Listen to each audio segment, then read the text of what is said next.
Well, hello everybody. Welcome to the show today. Very happy to have you all here. It's been a couple of weeks. Hopefully, everybody has enjoyed their.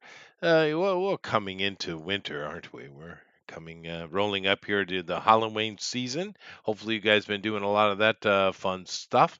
I always enjoyed Halloween in America. Of course, these days, it's for me, it's all about kids and doing various Halloween related things, which is cool. Kids do love Halloween. But hopefully you guys got some plans because it is it's a fun holiday. But I do know it's been an interesting couple of weeks. There's been some crazy stuff. So we'll be getting into some of that for sure. But yeah, I am curious to hear what the chat is planning these holidays. Of course, some people don't do as much in Halloween, and they're more about Thanksgiving or Christmas, which is cool, of course. But I always used to be my favorite. I used to go to Salem in Massachusetts every year and go to the Beltane Ball up there. And that was a lot of fun. But what are you guys doing? Let's see here. So, all right. So I liked and share. Hopefully, you guys will do the same, and we'll get into this. Now I know Thundera was about. I don't know what he's doing, but I'm sure he'll be back. Maybe he's having some technical difficulties. But nevertheless, um, it is what is this? The 26th. Well, so we're in the week now. I have been trying to watch some horror movies with very little success. I just haven't had much time to watch anything. Although my wife has scheduled us to go to the cinema this weekend to see Mr. Nobody 2. She really liked that movie. So we're going to go see that this coming weekend because I got a bunch of I work in the city on Saturdays. So after I'm done, we'll see a movie before coming home, which is good because we haven't been able to see many movies recently. So that's my plan. Although that's technically would be on November 1st, but All Saints Day, the most important day All in the Saints Catholic Day. calendar. Is it? No, I'm being sarcastic. No, the Catholics they did their best to try to steal every damn holiday they could, and Yeah. I'm glad to say they rather failed. I'm glad they did, because screw you and everything Mhm, mhm. and all that bureaucracy nonsense, and of course Very understand. Roman of them. It is, but understand there's a big difference between the bureaucracy of religion and faith. We've talked about that here. Yeah. But they're very, very, very different things. But of course, all of those dates don't even really apply where we're applying them anyhow, because we don't even use the right calendar. Oh, wait a minute. Well, we don't. Wait a minute. Are you telling me that history's a lie? I don't Uh, believe it. a little bit, yeah. Yeah. Yeah. Now, the League of Nations, which was a thing, Hmm. you know, Yeah. Hmm. after World War One, the war to end all wars, by the way. Well, Um, yeah. talk about bad branding. Yeah, yeah.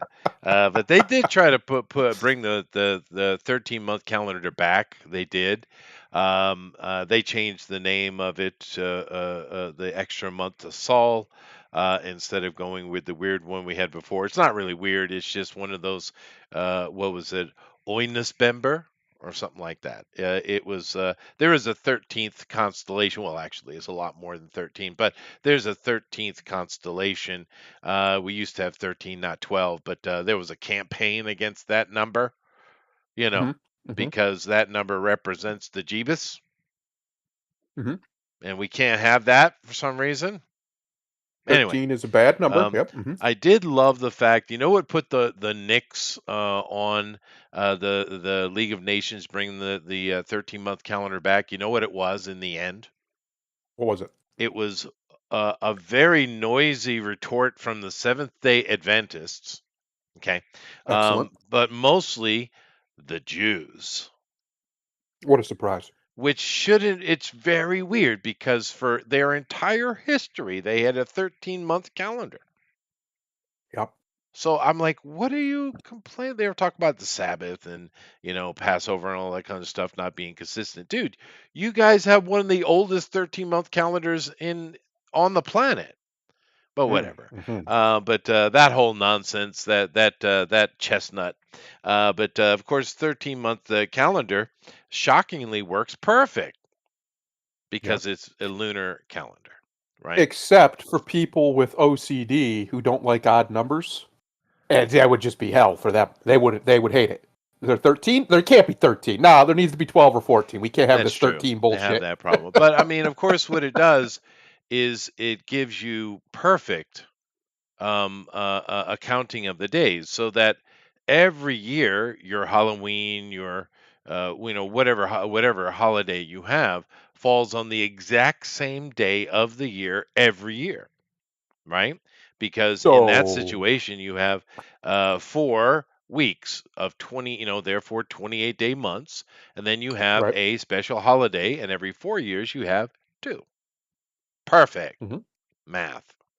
But yeah, most of the world was all under a 13 month calendar until very recently. Now, to be fair, the Julian calendar did step away from that, and then Pope Gregory, of course, put the kibosh on all of it, and that gives us the weird calendar we have today. But you Hmm. know, so. But Oh, who wants the yeah. history of calendars, really? Calendar man. He would know this. Hmm. Yeah. Oh, dude. He'd be all up to it. Yeah. Hmm. That's the way to get him monologuing and therefore defeat him.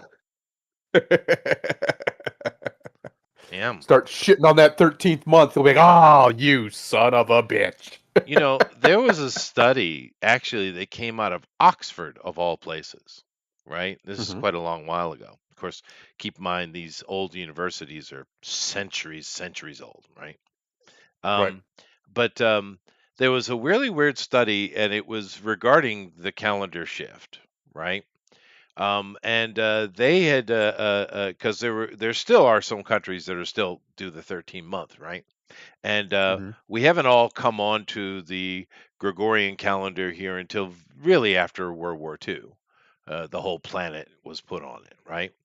Yeah. 100%. But they were doing studies and stuff, and this is the weirdest little thing you'll hear. But the study was very thorough. Get this: if Yep. you're on a 13-month calendar, women's menstruation is more regular. Mhm. More regular, huh? I'm gonna leave that hanging there. Hmm. So it's almost as Interesting. if perception of time and reality of time seem to interact with each other. That's right. It's kind of weird. It's almost as if perception is reality. Oh, there it goes. Wait a minute. Wait a I've been minute. on it. But we I've been don't saying. want to get me on this conversation, dude. I could talk about the calendar for freaking hours. We don't want to do it. Chester, you're Um, lucky you know how to play the saxophone because my God, if you didn't have that level of charisma with you, oh boy, you would have had a hard life without how nerdy you are. that is true. That is true. But I know how to shine the ladies onto the nerddom though. I know how. I got it. Well, what's funny is once they're interested in you, they like it when you're nerdy. They Oh like it when yeah, you they know love it. nonsense and you'll just They tell love them it. things about stuff that their brain doesn't even conceptualize because women don't think that way. They No, love they it. don't. If Yeah. they're into you, if they're not into you, then you're just weird. What are you talking about? But if you Yeah. already got them hooked, they'll It's listen to true. you ramble about Oh yeah, nonsense they for will. hours. Well, I am the mame master, which means bean master. I've explained this to you before. And the ladies do appreciate it, oddly enough. But yeah, no, I know a lot of obscure stuff. But the calendar one does tick me off a little bit, though. It really does, because the old Hmm. calendar was so slick, man. It's all that Yep. nice numerology and math stuff, which is nice and sweet and all kind of laid in. And like I said, they've done a lot of studies, and there were psychological implications regarding it. Because the calendar we have now is weird. You got 28-day months, 30-day months, 31-day months. It's all over the place, right? Yep. It doesn't make any sense. We're just kind of become accustomed to it. But just like so many other things, it is not normal. Most of human history, a lot of things were different, how we perceive things. New Year's was in the spring equinox, of course. Obviously, why would New Year's be in the middle of winter? That's stupid, right? That is stupid. It is Why the stupid. hell is it January, first of all? I mean, I get it, January. I get the naming convention of it, but it's stupid. It is stupid. Why would we put it And there? and we didn't even bother to adjust things. Show how lazy we are, right? Yeah, We didn't even bother to adjust stuff, right? You got September, the seventh month, October, the eighth month, November, that's the right. ninth month, December, the 10th month. That's what they mean. Septe, octe, nove, dece, right? They Yeah, mean 7, 8, 9, 10. But and we didn't even that's right. bother to change it. What the hell's wrong No, with us? too confusing. Whatever. Um, It's so dumb. It's so dumb. But a lot of stuff though also has to do with perception in the moment, right? Like I give you a good one. A lot of you guys like Bible stuff. Um, if you don't read ancient Hebrew, like some of us do, Yeah, yeah, then you wouldn't understand the cultural because there's a difference between being able to read a thing and understanding the cultural implication. Because you can't translate unless you understand the latter, right? Because mhm, you need to understand slang and culture. You have to understand that as well. But there is in the very first chapter of the Bible, there is a little expression of the thing of the tree of the knowledge of good and evil, that's right. Yeah, mhm, right? But if you don't understand how the Hebrews think and how they look at stuff, you don't really understand what that means. Because a lot of people have said, "Well, why would God even put it in the garden there, and not put it somewhere else where people wouldn't be able to see it? It's mhm, God's fault." Well, I mean, this is an expression. This is an allegory, right, from the that's right. Jews, and from there, the way they look at it is quite different. See, they have this concept that the because the Scripture for them, the Torah and Talmud and all those other things, Yeah, they are the Word of God. Therefore, everything in society revolves around that, right? mhm, Okay. And therefore, the first time something shows up in the scripture, it becomes the status quo of that thing. You see? And every time you yes. see it after that, it must be applied back to its first time. And seeing is Hyperlinks. yeah. Hyperlinks. That's right. Very nice. Mhm, But mhm, the tree of good and evil comment. This isn't about you not eating from that tree. It has nothing to do with fruit or food whatsoever. What it correct. has to do with is, you might disagree with this if you're not a religious person, but what it has to do with is following in the footsteps and wisdom of God or making yourself independent and choosing your That's right. own path. That's what it's about. Mhm, Eve chose independence over following the yep, Lord. That that's right. is the whole point of that statement, and that's what it means. It means the choice of independence. It has nothing to do with actual wisdom or knowledge. Mhm. Do people go to an extreme lengths? There was magical alien stuff that would make you geniuses, and we were, my God, dude, it's allegory. Fuck. It's Anyway, very simple. God said, it "Don't is do it." That's it. simple. Yeah, and That's therefore, all she needed to know, but it's she an ex- couldn't have it. no, Handle it. and it's example of uppityness. Don't be uppity. That's right. That's right. The very first lesson in all of Scripture is that a woman didn't like being told no. That's the number one. Right out of the gate, they got it Shocking, right out of the way. dude. The more things change, the more they stay the same, right? Right? Even Almighty God was like, listen, just don't do it. That's all I ask. You can do anything else. Don't do that. Yeah, You'll live like gods for yeah, all of eternity. But yeah, all you have to do is not this one thing. And she's like, yeah. wait, who are you to tell me? Huh, No, what are you it's trying to keep exactly from what it me? is. So it has nothing to do with actual fruit. It has nothing to do with apples or sex. It has Yeah, nothing to do with any of that. It's an allegory of obedience, right? that's right. But And of this, faith. And of faith, yeah, And of that's faith. kind of the point because the in the Bible, if you look at the Torah, of course, one of the tough things is to read the Bible in another language. Because keep in mind, with Hmm. English, you're a translation of Greek, and Greek is a translation of the old Hebrew. The Hebrew is a translation of the old Mesopotamian, yada yada, right? Right. So you're so far away, and you lose a lot of this cultural understanding, integrity, and stuff like that. I mean, to be fair, if you look at the totality of the Bible, those guys who translated that for King James, they did a pretty good job, really. I mean, you got to take your Yep. hat off. They did a pretty good job, but it is full of mistakes and misunderstandings because you're a Yes. translation of a translation of a translation. I mean, what do you Copy of a want? copy. Right. Yep. But they did do a pretty good job. You got to give them credit. Mostly it's pretty consistent. Well, But this is the main reason why when atheists they'll make that point and they'll say, so how can you trust all of it? And it's because if you compare it to all the other ones, it's yeah, pretty consistent. oh There's a yeah. few here or there where it's like, okay, that's clearly not what it means. But most on the grand scale, it's very very consistent. It's more Yeah, consistent than most translations of like other great works from the yeah. time that No, we it know is of for much sure. better. Yeah, Yeah, it is better.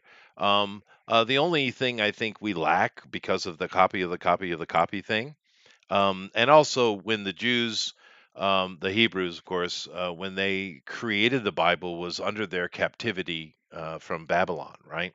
right. So they had to hide it. A lot of they couldn't speak directly. That's why they don't name God in the Bible. You don't see Yahweh used a lot, and Right. you know, Or Elohim or any of it. Yeah. they use all of these expressions to stay Hmm. away from it, because the reason they had been attacked and conquered by the Babylonians is because the Babylonians were the actual monotheists, not the Jews. They had many That's right. gods. It wasn't until I can't remember that leader priest who did that, but he was an asshole. That cut the mother out and all that kind of other shit.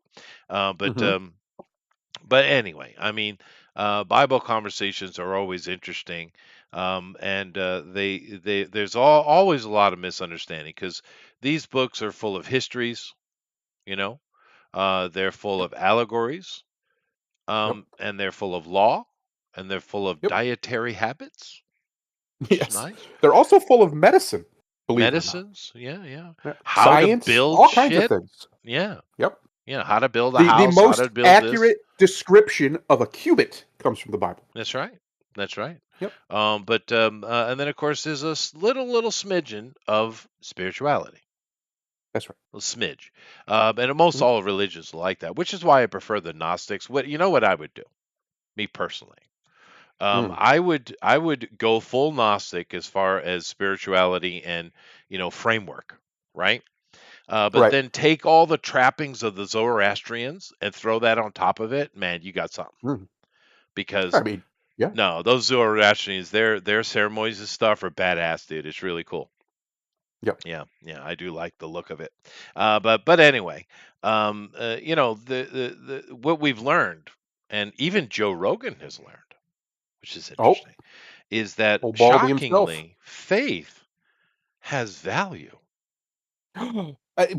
I mean, it should not be surprising, except for Mm. every uh, every person in the modern era is Eve, is Yeah, more Eve-like than Adam-like, and because of that, they find ancient wisdom, which is passed down through generations, which, in my opinion, is divine. It is hard to believe because they want to argue it. Well, why? Why? If every culture that's ever existed that ever mattered, and even ones that didn't, had some form of faith ingrained into it on a deep primal level, I would say that matters. I call me crazy. Seems like there's something valuable to the human condition with this yeah, attribute, yeah, if it's everywhere. yeah. And you know the funny thing, because you see all of these little, I've seen little cartoons, little movies, little comics, all kind of things showing the moment of the fall, right? Yep. Yeah, Adam and Eve. But it always shows Eve talking to the serpent, pondering and questioning, and then having a big conversation with Adam to convince him Hmm. If you have you read the Bible, it's pretty clear. The serpent says, "Well, you surely won't die, but gain knowledge and all that." And she's like, "Oh Hmm. yeah, okay." And she ate it immediately. And Yep, then she gave some to Adam, who was with her. that's right. That's it. That's the end of it. There is nothing And he more. he had a quick little inner thought of, He God's had going to no punish thought. her. The Well, text I'm doesn't telling you, say anything about the text thought. the text doesn't, but I could understand the subtext because I'm a man and I That's know how true. this happens That's when your true. woman drags you into That's some true. BS. You're Um, sitting there thinking, God's gonna punish her. All right, give it to me. right, Give it to right. me.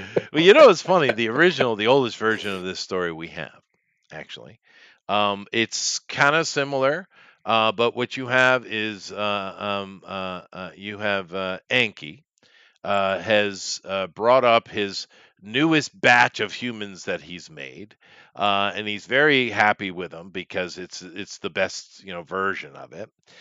Mhm. And his brother has been Enlil has been giving Enlil is the horror show that is Yahweh. Um, and he's demanding he answer for himself of this nonsense he's been doing. So Yeah. Enki brings two of them up. There are two, because keep in mind the Bible is quite vague, and you have to go back to older versions. And to be honest, the Torah version is clearer. But Hmm. keep in mind there are two creation stories in Genesis for a reason, right? Hmm. The original creation was the creation of mankind. That's And right. then you have Adam and Eve, which is a separate thing. They took one guy and brought him over, and we're seeing if they could improve it because Enlil, the boss, thought that these creations of Enki were noisy, and he didn't like it. Didn't like them. So Filthy. Enki was trying to make them better to appease his brother. So there literally are two creation stories in the Bible because that's what they did as far as the Right. story is concerned, right? You have the original creation of mankind, the Adamu, right? That's all. So when the whole Adam and Eve thing is happening, it's happening in a separate location, but there are, by that point, millions of humans running around already, right? If you go, the older stories give us more detailed, same story, but more detail. So I don't understand the confusion of that. A lot of people seem to be confused by this whole thing, and of course they brought in Lilith to try because they're monitoring this newer breed, this Adam, right? Yep. Instead of Adamu, it's Adama, right? Meaning one, right? It's plural singular, and they're viewing this human and monitoring. And of course, the Lilith thing is literally, trying to see if we can produce. This whole thing took quite a while. This wasn't quick, right? The whole Eden. And keep in mind, we know exactly where Eden is, by the way, right? Mhm. But nevertheless, and the Lilith was just a female, right? That was brought in to Right. see if we could take this better genetics or better spirit, Adam, and produce children with him, right? It didn't work out. So they were like, maybe the problem is we need something more akin to his genetics. So that's when the whole rib thing came, which is basically genetically making a different female or altering a female and then trying to make babies, and boom, we get it, right? But the story also shows that in actuality, and this is where the snake comes in, Enki is actually he himself had sex with the Eve, and that is where Cain and Abel came from. So Adam didn't produce shit, and Mm. this became big problem down the road. That's the Mesopotamian Sumerian story, right? Hmm. But it's interesting how convoluted we've made it over the time. Like what you had was these two gods, Enki and Enlil, having a conversation. Enki's very proud of his creation, Enlil hates it, right? Hmm. And they're having a conversation in the garden of their compound. That's a word they left out. Compound, right? Mm. But they're having a Hmm. conversation in the compound, and they're looking at this male and female running around, and as far as Enlil's, he just hated. the idea of it because he was religious, right? He Right. believed in the creator of all. He didn't think it was their right to create life. It's interesting, right? Mm. Um, but they were running around doing stuff, and they were supposed to be cordoned into this compound's garden, but they were constantly finding ways out, and they had to recapture him and put it back in the cage. And he was just pissed by the whole situation and didn't want nothing to do with it, and told Enki, just take these filthy things and get them on my site. So he did. Yeah. Hmm. There's your original Garden of Eden story, actually, right? There it is. It is very different. Now the thing is about that is that sounds like an actual, documentation of an event, Mm. right? Is what it sounds like. But when you look at the Hebrew version, they made an allegory to teach a Right. lesson, right? So it is interesting how it translated that way and became very genetic. But anyway, I suggest you guys all go read the old Mesopotamian stuff. You'll find it all familiar because you know all the stories, but they do come from a more kind of sci-fi point of view, which is kind of weird, seeing as we're talking about, thousands and thousands of years ago.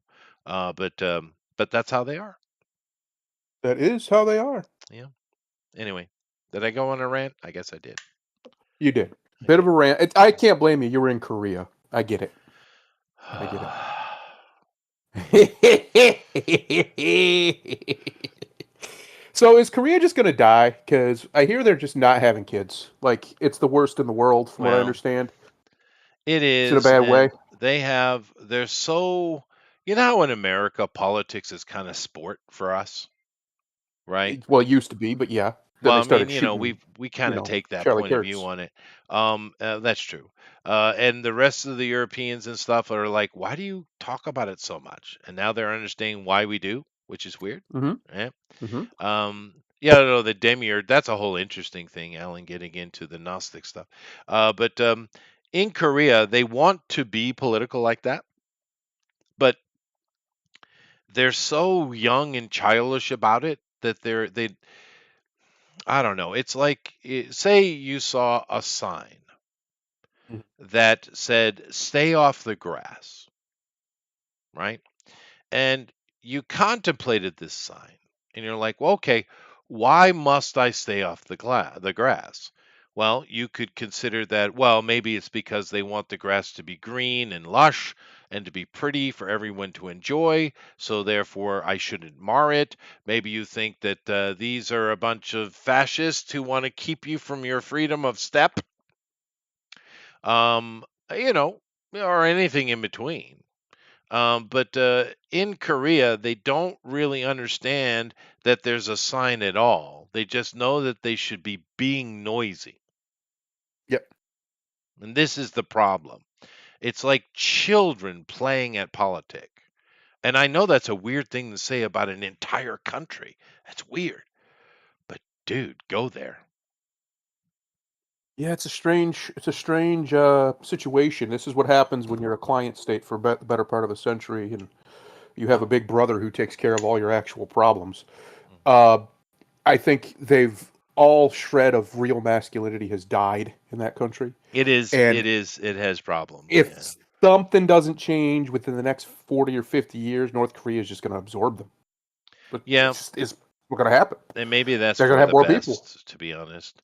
And of course, Japan has. It's not as bad. Japan is seeming to maybe crossing, turning the corner, What do but you we'll see. what do you think about your new prime minister there, Chester? A female. Oh, I like what she says. I don't think she's going to do shit though, because they Yeah, never too much do. bureaucracy. Hmm. Yeah. That's But what I happens when you like what grow she this says. massive bureaucratic leviathan. Is it's impossible to move it. Yeah. And even if you have the right person at the head, it's just still they're dragging a 400-pound boulder uphill. It's only so much a person can do if you don't give them extraordinary powers like Mhm. a Bukele in El Salvador, for You instance. always Uh, want to reference those Greek allegories, I tell you. well, because they're good ones. They They are were good. smart, them Greeks. They They knew were some things and some stuff. Jews, Um, you know. well, I don't think Socrates was a Jew. He was very argumentative, though. He could have been, but I don't Well, think they're so. all Jews, dude, right? but Hebrews, right? But Hmm. yeah, they were smart, and I think they distilled the essence of allegory really well, Yes. right? Because that's one of the biggest values of religion. Like I said, most religion has hardly any spirituality whatsoever. Um, but the one of the big things of religion is to give you a law, give you a life, give you understanding, and give you examples of what is good and what is not. Allegory is extremely useful in this because especially for a younger mind, it's much easier to understand like with Little Red Riding Hood, which is an allegory, right? Yep. That Hmm. stay on the damn path, bitch. I Right. mean, it's Listen pretty to your effective. elders. You listen to your elders, man. Now there, that is deeper. There is more to that story, but Hmm. basically, from a kid's point of view, because that's a great thing about really good allegories. They will touch on the child mind, and they also will have something for the adult, right? Right. Because for the adults, it's talking to, well, men really. Hmm. Don't be so damn hungry. Yes. Thirsty, I think, is the modern term. Yes. But yeah, so that those are great allegories, and that's the ones that last, right? Because they cover both sides of the thing, the youngins and the adults, right? But yeah, no, their allegory is super valuable.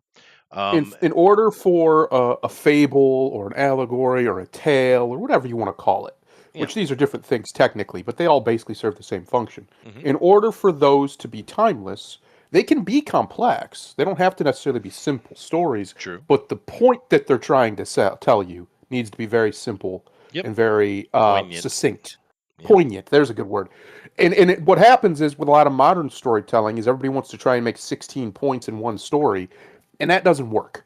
It doesn't No. unless you're an amazing writer. That Yeah. doesn't work. It's But very hard to even do. even with that, you have to earn it from previous things, Yes, right? yes, Like Lord of the Rings. It's 3 books, dude. right. It's three. Now it was written as one gigantic volume from him, but of A course, tome. a tome. But he earns everything he pays off at the end of that Hmm. through that gigantic tome, right? Right. You have to, if you're going to go complex, boy, you better be able to get it done. Land Otherwise, that keep it plane. simple, man. That's right. Yeah, keep it Yep. simple. They do overcomplicate things, and they just don't have the actual comprehension to get it done. And Yes. this is a problem I've noticed. There's a lot of comprehension problems. Like, for instance, Well, um, yeah, go ahead. real quick, one of the reasons why they don't is because men like Tolkien, C.S. Lewis, these men back in the day, they went through some actual, real hard shit when they were younger. The They war did, and famines and all and sorts of stuff. So they studied a they lot. learned that. Yeah, and because that's why they studied a lot because they knew that life is a fragile, delicate thing, and the only thing that makes it worth anything is love and knowledge. Yeah, And so they went and they family. studied as much as they could. Yeah, right, exactly. They went and they studied as much as they could, and then they tried to pass that on. Now, obviously, for C.S. Lewis, he also believed faith was extremely important, but so did Sure. Tolkien. He didn't Tolkien make it was the very primary focus. No, but he was very Catholic. I mean, or He was. whatever the British call their Catholicism. It's the same thing. Yeah. That one Well, king got real autistic, but other yeah, than it's that, true. It's true. Uh, but um, but yeah, no. Well, one thing it kind of ties into this this lack of conceptualization, right? That yeah. you've kind of split us off into. I've noticed that right now the government is shut down in America. And it's only affecting, things that shouldn't be in the federal government anyway. The actual Hmm. stuff that the federal government is supposed to do are fine. Um, and one of those things, of course, being the EBT SNAP programs, Mm. which are not going to be delivered in November and December with the shutdown.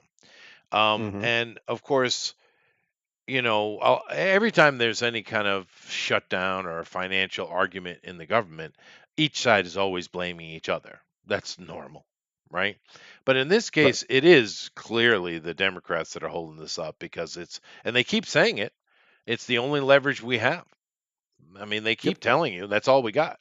right? So Yep. they are the in this particular situation the reason that the government is shut down, which is rare. If we go throughout history, even just our lifetimes, and the government is shut down many times, by the way, um, you'll see that, well, there's a little bit to go around on both sides, right? In this case, it's not. It is the Democrats, and they've been very forthcoming, shockingly, about why. It's because we're hanging on for dear life, is what it is. Um, Right. but you see all these EBT SNAP recipients automatically Mhm. blaming Trump, and it's like, well, conceptualization. Trump is the executive, dude. What does he have Correct. to do with that? Nothing. Nothing at all, dude. Trump All he can has do is no ask them to involvement, come to the table. which he That's has it. done many times. Yeah. And now we know, you and I, in his heart, he's like, "Oh, let it go on forever." We know Yeah. that. Well, me too. Sure, sure, me too. But but he's Trump's always pretty good at doing what his ABCs, right? He's Hmm. pretty good about following the traditional customs of stuff. But it's amazing they all automatically blame Trump, and we know why, right? But Mm. it's like, well, if you had any understanding of the government, meaning you studied in school, what age do we learn about the American system of government? Is that like elementary school? I think the three branches of government. When do we study that? It's like It's late. pretty. It's pretty early, right? Yeah, it's pretty early. I mean, the baseline of it, yeah, it's pretty early. Probably fourth grade, third or fourth grade, I'd Yeah, imagine. yeah. It's Somewhere in early. there. Yeah. So it's like, did you really not pay attention at all? I Yeah. mean, No, they're just lying. They're being intentionally, intellectually dishonest. you think? Uh, oh, Boy, I you know. gave them a lot of credit. Um, They're lefties. Well, yeah, the ground level lefty, no, they're just stupid. But the ones who corral them, we'll call it, mhm. they know what they're doing. They know exactly what they're doing. They're doing it on Well, purpose. they're all threatening boldly, of course, that they're going to just go steal and take whatever they want. And Go ahead. well, I do hope that they all get arrested. I am not going to lose any sleep if they go and loot a bunch of WalMarts. I'll be honest with you. That's like watching two pieces of shit fight each other. I'm okay with it. To me, there's not a lose situation in a Walmart getting looted and these people getting arrested. Everybody from my side wins automatically because Walmart is a terrible, horrible organization. They just are. And for various reasons, I'm not going to get into all of them. And these people are terrible, horrible people. So, it's a win win for me, as far as I'm concerned. I get to watch an organization that I despise get victimized by people that I despise, and then in turn, they get thrown in the clink. Yeah, it has been a And I win-win. don't have You're to do right. anything. You're I right. don't have to do anything. I get to I, just sit back and be like, ha! I'm always a little bit more of a bleeding heart than you. Let's be fair. Yeah. Hmm. But I have the compassions. But Yes.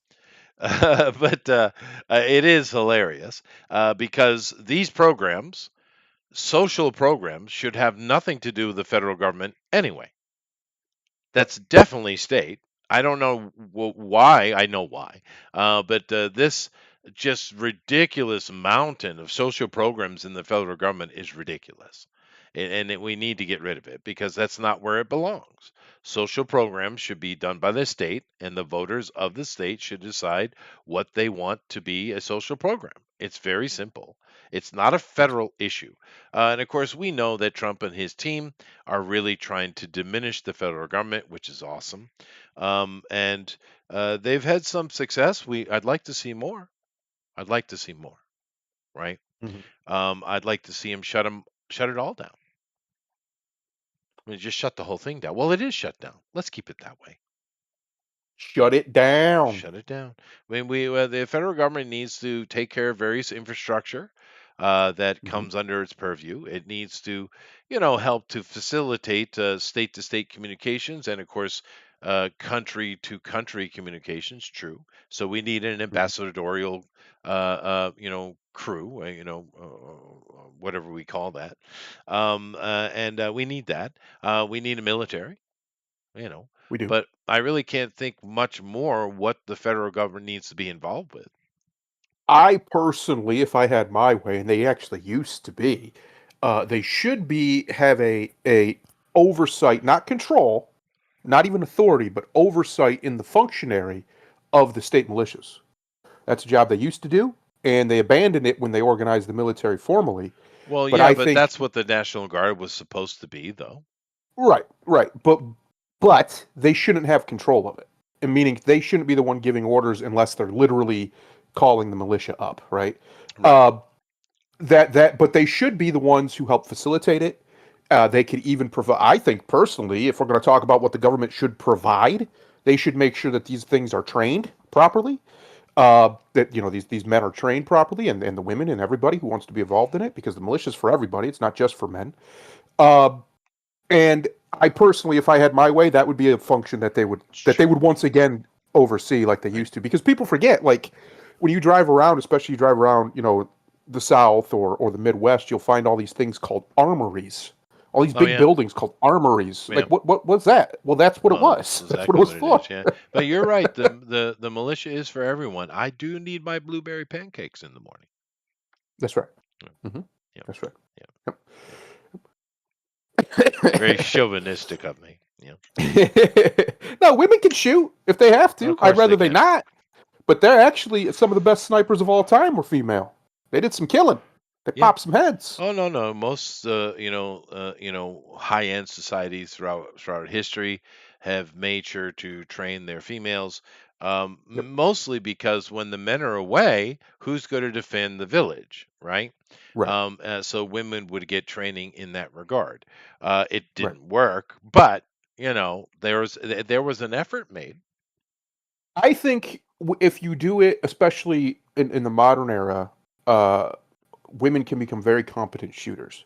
Are they going to be able to if let's say all the men we have such a bad war that literally all the men leave a city and then a bunch of bandits, literal bandits show up or guerrillas as we'd call them nowadays. Which is what Yeah, they're going to happens. get Yeah, they're going to get stomped eventually, but they can put up a resistance to it sure. if there's enough of them, Yeah, and I that's was better than being not. sarcastic. Of course they can. Yeah. Um, but no, no, no. And all of these little things that the founders put in, were thought out Yep, from literal centuries of experience and understanding, right? that's right. It's not Hmm. like they were just willy nilly. Like, what was the name of the Portland that zone that they Chad? The You know, Chaz, the the Chaz. Chads, the Chads, and they went about farming, and it was a delight to watch. It was, yeah. It It was, was, it was something. It yeah. was something. Uh, oof, just Well, oof. yeah, I know. Oof. Yeah, I love watching these homestead type videos where people build houses and gardens and Yep, that kind of stuff. And there's all different kind of people doing it. There's the YouTuber who just wants you to get the clicks, doesn't care anything about what they're doing.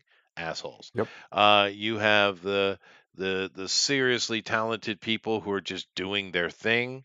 You have the amateur out there trying to do their thing, which cool, and there's a community that will help them, which is awesome. But then you have the hippies, Mm, and hmm. they Hmm. are the most entertaining to watch. For the right reason or the wrong reason? Oh, the wrong reason. Yeah. Dude, I watched one. They're out in the desert, first of all. Now, there's a lot of places in America you can buy cheap land. I mean, cheap land, right?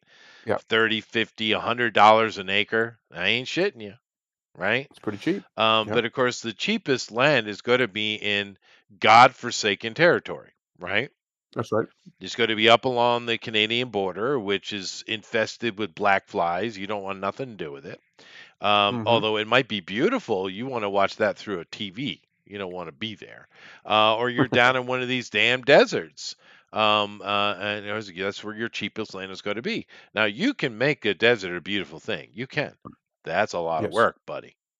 That's a Hmm. lot of work. Yeah, that's the epic hard mode challenge, right? That's right. Um, Yep. and these hippies always end up in the deserts, right? Because it's ultra cheap. I mean, literally 30, $50 an acre, right? Right. But they're hippies, you see. They have they have issues. And Yes, they I do. watched one where they wanted to build a root cellar, right?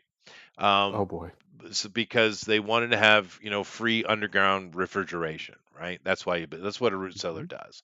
It's That's right. you get it underground in such a way that it stays at a constant temperature, right? Right. And that's a very valuable thing. But you see, to successfully do this, you have to one understand the environment you're in. Therefore, the environment you're in uh, will dictate the depth of your root cellar, right? Hmm.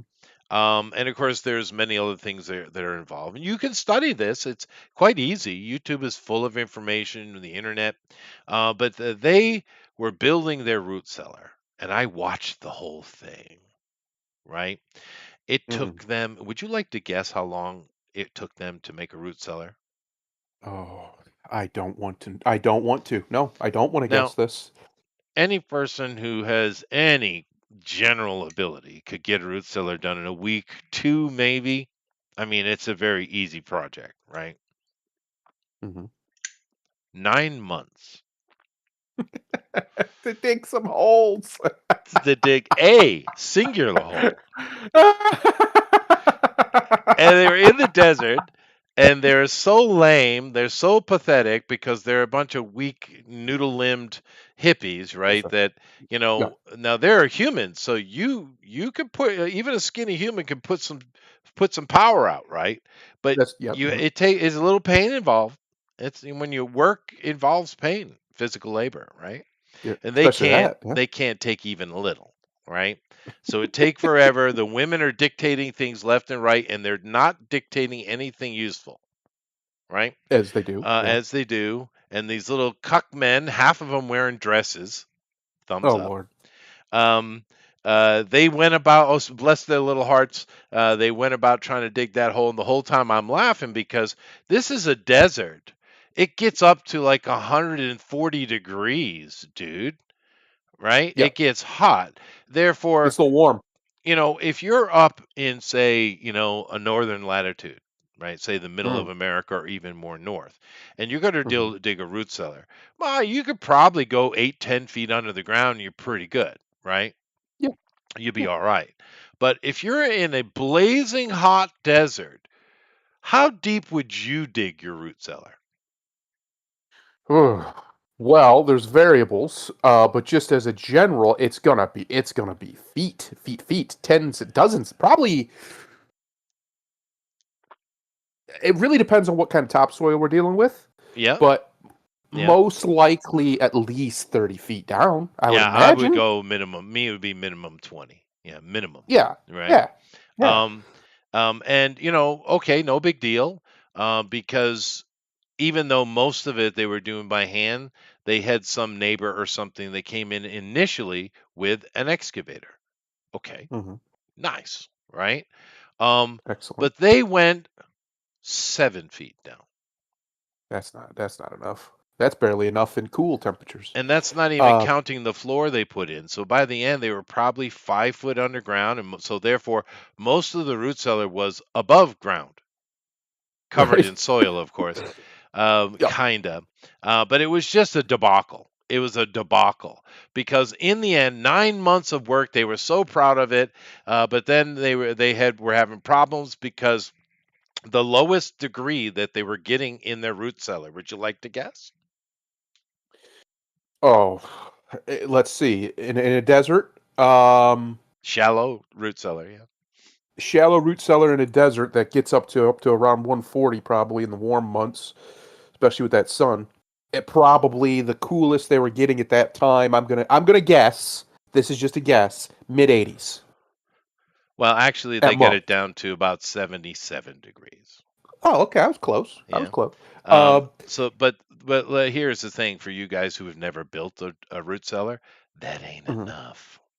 No, you got to get cooler. You It's. want I much mean, that's cooler. You want it to that's be more at than room minimum temperature. 50s or under 50s is what you want. Yeah, And of course, if you get into the ground, you get this consistent type of temperature like that. It's not that's freezing, right. but it's cool, right? So Right. this huge odyssey, 9 months of work to do something that should have took a week, failed miserably. I laughed I laughed a lot. Laughed and laughed. Yeah, and I know you're like, Chester, you shouldn't mock people. Man, sometimes you should. Some people have earned Yeah. mockery. It was Uh, so dumb, especially the guy, the one of the dudes. He had this beard. I guess it was technically a kilt, but he had a beard and a kilt, and he was very ganky about, excuse me, energetic about moving around, and making it look like he was doing something. But he would take a shovel of dirt, and I swear to God, there was probably 2 ounces on the shovel. I swear to God, so it was wait, just this travesty of era. It was great. wait a second. You told me they put a floor in to their root They cellar. did Why? because they were worried about water. But that you deal with the In reason why root cellars have 2 entrances is to deal with that, right? That's correct. Yeah, Yep. Yep. yeah. Yes. And there's usually a very tall threshold, and there's involving in quite a few French drain activity going on. Yep. But And they didn't get actually, it. depending how you hit the water, it can actually help with the It can. temperature. Keep It it can nice and most cool in certainly there. help. Nice. Yeah. Yeah. But you don't need a floor in a root cellar. You don't. You just level out the dirt. And I promise you it'll be all right. Dirt when it's underground and nice, you can smooth it out, it'll stay that way. It won't change. It'll be Yeah. okay. I don't comment on the internet, right? Very rarely. Mm-hmm. But I did make a comment. I doubt they'll look at it. I'm a fascist after all. But That's right. Yeah. I did give him a little bit of advice. I was like, put a roof over it. Yes. That's what I was just This I will was help a just thinking little that. bit. This will Mm-hmm. give you another 10, 15 degrees. Put a roof over it. Yep. Even a shed over it. It'll help, Yep. right? Yep. Because that's just getting blasted by the sun and you're way too shallow. But Yep. Disperse it. the here's the funniest part of the whole thing. Why do you build a root cellar? The reason Sorry, I you build started it, coughing. that's all right. Um, for to store things, to store perishables and keep Yeah. them cool, Food. typically. Yeah. Yeah. Food, right? Hmm. Hmm. Would you like to guess what they use their root cellar for? Of course, unsuccessfully because it was way too hot. But would you like to guess what their real, because this is a community of hippies, right? And Yeah. they are a kind of transient community, right? Hmm. But do you know what the whole thing that they were building that root cellar for? Keep their pot dry. No, you don't. That heat's No. better for that. Dry heat. True. No, to store and maintain their microbrewery. Oh, for the love of all that is holy. I know, dude. I know. And then I could see during the whole project, I could see the little pathetic gardens in the back. It was so bad, dude. I mean, you can greenify a desert. You can most certainly do it. Many people have done it. Yep. But Hmm. if you're in Arizona or New Mexico or something like that, and you want a homestead and you want to have some food, the best thing to do is dig a hole in the ground, dude. Put a greenhouse cover over the top of it and plant in the ground. This is That's going right. to give you the best results, right? But they were planting right on the surface. They didn't even have stacked beds, dude. It was just right in the ground. I think it looks like they had put some fertilizer, compost, or something on top of it. But the vegetation was pathetic because I don't care how much water you put on that. It's getting Yes. beat to death by the sun every damn day. You have All to day, every day. hide it. You have to shade it. And of Yes. course, like I said, you could build. I've seen some of these desert peoples that successful homesteads.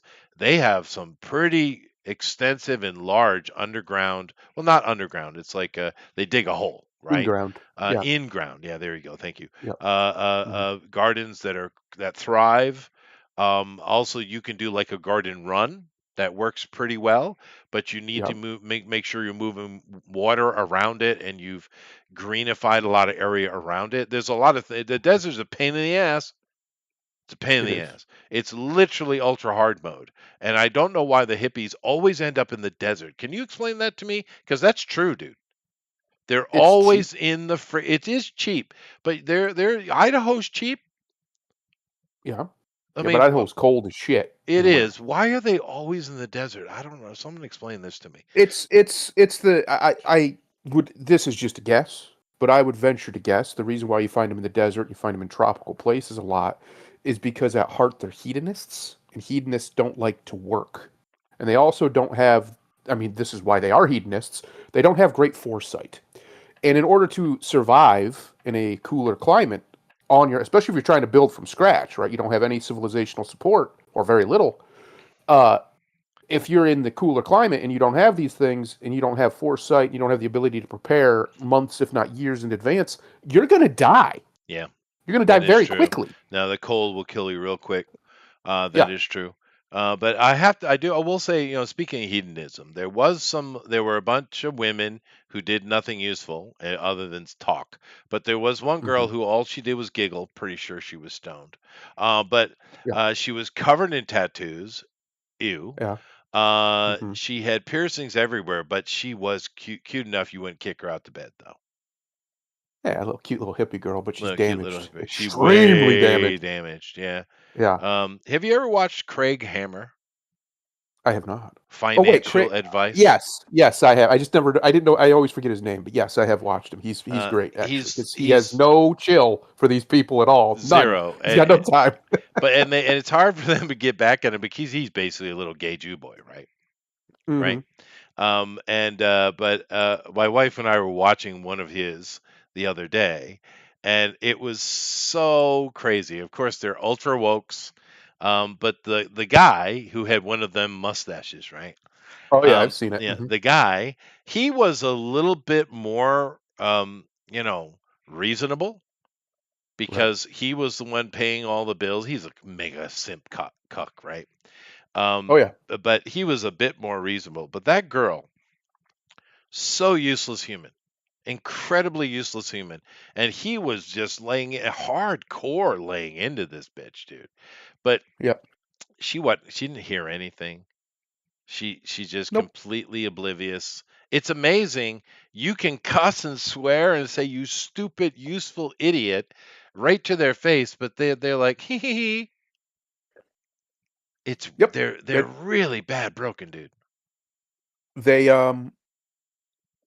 they're broken and they have no ability to process anything other than, their virtue signaling positive toxic Yeah, positivity bullshit. yeah, They cannot on a fundamental level intake criticism. They just can't do it. So right. what they do is they do that. They either just giggle at you like you're, I don't know, like they're retarded, or they well, actually a retard would probably be able to handle the criticism better.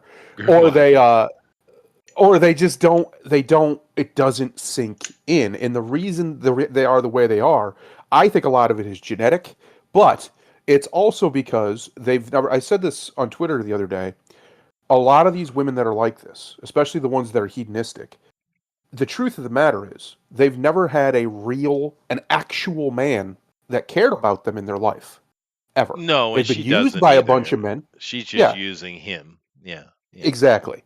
She's been used by a bunch of men, or she's used a bunch of men, or vice versa. And when a real like Mr. Hammer, even though he's clearly a homosexual, he at least has enough masculinity in him to be like, "You're retarded. Stop this," basically. yeah, Um, yeah, yeah. No, and he's reasonable. Because he's an yeah, accountant, right? yes. Yeah, But my point is, they've never had, because what real masculinity is. The reason why you have to have it for civilization is because real masculinity is very simple. It's the ability to draw lines in the sand and mean them. Say, no, right, no, we're not doing this. That's it. It can be to yourself, it can be to your loved ones, it can be to people you care about or people you hate. right. But regardless, it's the ability to say no. That's it. It's the power of no. And so many men in the West, especially, and I think in the East too, it seems like in Japan and Korea, they don't have that power anymore because they've Mm. abdicated it and they don't know how to get it back. When and it's really not that hard, guys. You just start telling them no. What are they going to do about it? Yeah, you might get a crazy one who do real crazy shit, maybe, but most of them ain't going to do that. Mm. Just tell them no. My wife was funny because she was watching that episode with me, and she looked at me and she's like, "You would never tolerate that." I said, "No, I'd sell you to an Arab slaver." Real quick, I'd be calling them up. listen here, jihadi. I got something for I you. got something for you. Let's make a deal. Let's Discount make us a day. deal. Yeah. But yeah, no, I mean it is it's watching a train wreck is what it is. It's rubbernecking Hmm. is what it is. Those kind of Yeah. shows, and he knows it. Hammer, Craig knows it. He knows what he's doing, right? He's Hmm. not really. He must. I don't know. I've only seen a couple episodes. He must have hit onto something because he probably legitimately was giving financial advice on YouTube. Legitimately, and Yeah. then He used to be he more chill. right, Yeah. and he had an episode where he just couldn't take the bullshit, and that hit big, so he leaned into it. I'm sure that's Yep. what happened. And fair enough. It is entertaining to watch the train wreck, but it's so simple things like because the guy was not blameless. Obviously, he's a simp cuck. I mean, he is the problem, really, right? Hmm. She's useless, and you should know that. Cut it loose, right? And I mean, Yep. she's 27 years old. But I asked my wife, I said, how old do you think she is? And she was like, 38, 40. That's what she looked like, Yeah. right? No, Because that's a she'd been problem too. run through. She'd been run Yeah. through. So, I Hmm. mean, how much of a simp that are you that you're so desperate just to have pussy in your bed that you're going to put up with that shit? She's financially ruining you, dude. I mean, That's right. there ain't no pussy worth that. That's expensive. Go to a prostitute. That's cheaper. Well, that's the problem right there. Right there is you have so many men who have this weird arrogance about them that they would rather put up with a psychotic woman than quote pay for it, quote unquote, pay for No, it. Like no. sweet, it's like my brother in Jesus, my brother in the Lord, my Mhm. friend. You're paying for it. You're paying a lot for it. A lot more than you would if you just went to a whore once a month. A hell of a lot more. A whole bunch more. And So keep in mind, the Jeebus protected the prostitutes. he did. He He did. defended him. Yeah. Although Mary Magdalene Defended was him. not a prostitute. No, But but there are examples of him protecting prostitutes. Yeah, the one the let you use without sinning cast the first stone. right. He was protecting a prostitute. He was. Uh, because the truth of the matter is, he knew that every single one of those men had probably used her services or services like hers, and he was calling them out for it. Sure, sure. And honestly, in the Bible, is there any actual rule against prostitution? Yes. Against it's fornication. Sex outside of wedlock is still fornication. But Yeah, but does that one of the things that quantify as that though? yes, Are you yes, any sure? sexual activity between a man, but that is not between a married man and a married woman, like together, obviously not just with other people, is But fornication in Scripture. I always thought that that was more applying to just casual sex, not professional prostitution. No, no, any of it, any of it. Okay. This is it. Also applies. This is why this is what gets the modern Christians, the woke Christians who want to say that Jesus never said homosexuality was wrong. Yes, he did, Well, because the it's Bible is fornication. very clear on it, but Yeah. I mean, to be fair, I'm not going to I'm not going to play devil's advocate at all. But to be clear, in those days, Hmm. they had medicines, they had good medicines, but we have He did. improved in that category. We have, right? Hmm. We've taken the old medicines, synthesized them down to their essence, and made them more effective. We've done that. Okay. And the simple fact of the matter is homosexuality, but particularly amongst men, it does entreat disease. Correct. It just does. Sodomy entreats disease, and it shouldn't shock you that it does, right? Seeing as Correct. what we're talking about, it simply does. There's no way around that, and therefore, diseasing your population, not a good thing. It's another thing with the pork. First of all, the desert dwellers didn't have pigs anyway. And if Yep. they did get a hold of it, it would probably rot on them real quick and it caused serious issues. That's why they Yes. don't eat pork.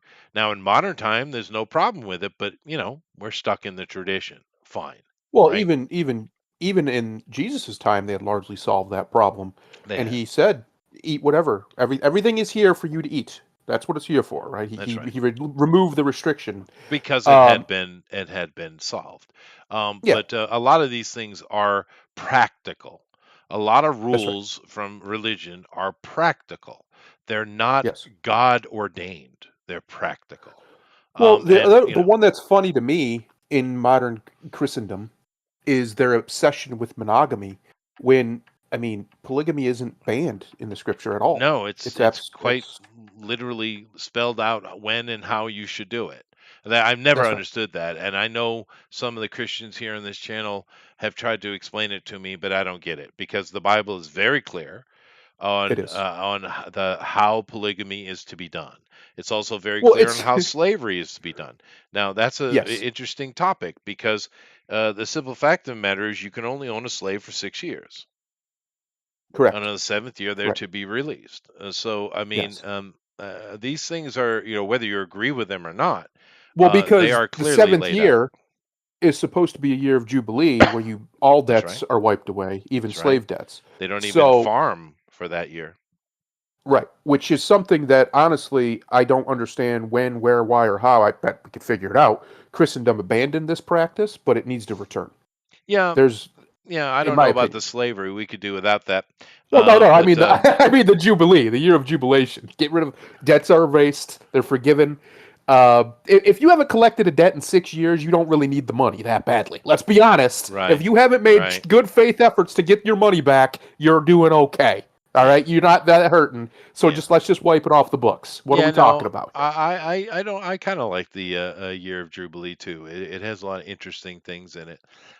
Yep. But the point with the homosexual thing, the Bible isn't hateful because they often want to say it's a hateful thing. It's not. Correct. It's just practical because if you have rampant homosexuality, you're going to have disease come with it, and this Hmm. burdens the population. It just does. We want, The if other you're thing. governing, you want your population as healthy as possible. One of the things as a That's right. governor that terrifies you is the idea of plague. Holy Yes. shit, dude. Right? It also leads to horrendous moral decay, as we've seen. Yeah, it The can. more, Yeah, and not that it exists because it's always, it's always been around. It's when it stops being something that people do in their own situation, and they physical try act. and celebrate it. They try and turn it into almost a quasi religion. Once you get to that point, is when things get corrupted. And this is one of the reasons why, like the Christians will say, the proper order, God's proper design, is one man and one woman for one lifetime. You're correct, but he does not ban a man taking another wife. In fact, he quite literally outlines when it's okay, when you should, and how to do it. Yeah. Uh, the same thing is done for a pastor, a leader of a church. In the New Testament, it says you are to be the husband of one wife. Yes, That's what it because you're says. So, busy. yes, which means that if other people who are not pastors have more than one wife, that's fine. That's clearly what it Yeah, no, implies. no. The Bible covers it very well, and the preacher one having only one wife is because they're busy. Because That's right. once again, and this is another thing with religion, and in this case we're talking about Christianity. Um, these religions are well aware that the priest is a counselor, That's right. right? Now, what we've done is we've replaced the priests with psychologists and Oh, psychiatrists, right? yes, yes. Well, we have, and Yeah. but let's take a look at which one is more successful at doing what it does, right? Because Yes. modern psychiatry isn't even classified as a science. Understand that. You can go Yes. look it up. You don't have to believe It's me not. because it's not. Because they have no clue They what's can't going on prove in the shit. brain. They don't know anything, right? That's right. Matter of fact, their experimentation with drugs fail more than they succeed, right? That's right. And we've seen the results of this shit. But Hmm. nevertheless, they are pseudosciencing their way into something, and all they have is their science. Whereas a priest doesn't need, although many priests do use the whatever they can take from psychiatry that's useful, but Sure. what they have on their side is faith, and that's Yep. way more valuable when you're talking about mental or spiritual issues as far as Even medical. marriage counseling, yeah, and all that kind of stuff. There Uh, is nothing we've found that has the success, the quantifiable, consistent success rate as the placebo effect. Just yeah, believing it'll work. yeah, Nothing is even touches it. Nothing. And in all of medicine. So that's what faith is. You just put your faith that God's going to take care of you, and you move on with your life. You Yeah, let it go. and that's what the priest's main job is, and it's very made very Yep. clear in every holy book we have. Now, Alan says, now is that physical slaves or is it slaves of the mind? No, it's physical slaves. Now, with the Yep. Jews, to be fair, for the most part, and unlike the Arabs, even though they're both Semitic peoples, um, the Jews was mostly more of an indentureship type of slavery, whereas That's with right. the Arabs, it is chattel slavery. Yep. So there is you can't dismiss that as being nominal. It is not. Right. So, No, it's not the same. no. No, so chattel slavery is. I mean, I don't think you'll find anybody who would even try to argue that it's acceptable, except for maybe Arabs, but nobody in the West would. That's sane. It's obviously an evil. There's a reason why it was Christians that ended it. Like that again, they don't get any credit, but it was Christian men who went on a literal, well, not a literal, but a practical crusade against it to end it. They Yeah. almost bankrupted the British Empire doing it. Uh, and it largely worked for a while anyway. Yeah. But the slavers just got smart. They It said, okay, knocked well it we can't do back. it this way anymore. It Yeah, we knocked it can't do it back. this way anymore, so we'll do it through financial Yeah. debt, the You way know, we used to do it. speaking of slavery, I do have a theory if you'd like to hear Hmm. it. Let's hear it. Um, since I've been in Asia, I've been paying more attention to the Oriental histories, right? Because Yep. before my knowledge of it was cursory at best, right?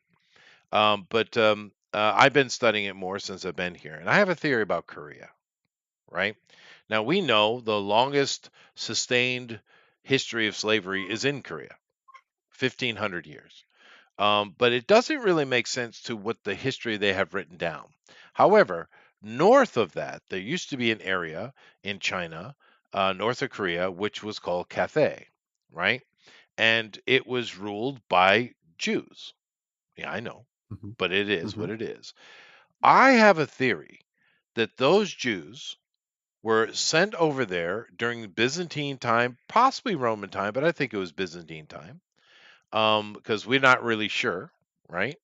And they were over there, and I have a feeling that that peninsula, which we call Korea today, which was a peninsula of Cathay, I think it was a slave farm, dude. Mm. It answers all the questions you have about Koreans, how thin their culture is, how young they seem as a culture, because they do. They don't seem to have any ancientness to them at all. To be fair, the Japanese don't have a lot either, but they have more than the Koreans do, quite a bit more. Um, I really think that those Jews over in Cathay were running slave farms in that peninsula to be sold into the Western slave markets, Byzantine, Tartarian slave markets. Seriously, Could be. I really think that's true. And they don't tell the Koreans that. Right. They won't like it. But I have They would not. I think there's some truth to that. I do think there's some Could truth be. to that. Could be. Because keep in mind they were given a very simple language. Korean language is one of the simplest ones on earth, right? It's not Right. quite as dumbed down as the Polynesian languages, but it's pretty close. I mean, literally, if you want to learn how to speak or understand the sound of Korean, it'll take you 3 days to learn their Really. alphabet. I ain't shitting you. It's super simple. Super, super, super simple. Whereas Hmm. Japanese, on the other hand, which are right across this little teeny channel of water, right? The Japanese is one of the most inane, noisy, damn written languages on this planet. They literally Yep. have three alphabets. And not only do you have to know three alphabets, and one of those alphabets has thousands of characters, right? Tens of thousands. You have to know when they're supposed to be used. And some of those when they're supposed to be used are culturally based. Yep. This right here is like fuck me type of situation, right? But so I don't know. It doesn't matter. But we were talking about slavery, and it's a theory. Could be. Could be. We don't know. We don't know what's going on out there. We got the history's so disjointed, and there's so many agendas, especially from the East. on these topics. Like, look at China. China's a mess. Their Oh, history's a China's a mess. bad mess, actually. Yeah, I'm kind of surprised she has survived the past few months. You got to give him credit in that regard. I'm really he's surprised pretty he's not good. dead yet. Um, He's shrewd. mm, and we don't know the numbers of dead in China, dude. That there is a full-on coup d'etat going on over there, and I'm telling you, there's a lot of people on the floor. It's bad. There's full militarization of things going on left and right. No one explains anything. The people have no clue what's going on, even though there's bombings and explosions and gunfire all over. The people don't know. They've been left in the lurch, as the whole world is. Something very serious is going on over there. Plus, their EV problem has gotten so much worse. We're now got to the point that every week, hundreds of people are dying from these EVs exploding and catching on fire and killing the people inside them, right? Amazing. It's bad, dude. It's really bad. I don't know why there's been a recent rash. I think it's because of the economic downturn. These factories that are making these cars, and of course, the government is pushing you to buy Chinese EV, right? I mean, and Hmm. they make them dirt cheap, by the way, in China and elsewhere. Yep. And I think what's happening is because of the economic downturn, these factories that are producing these EVs are just scrimping on materials even more than they normally do.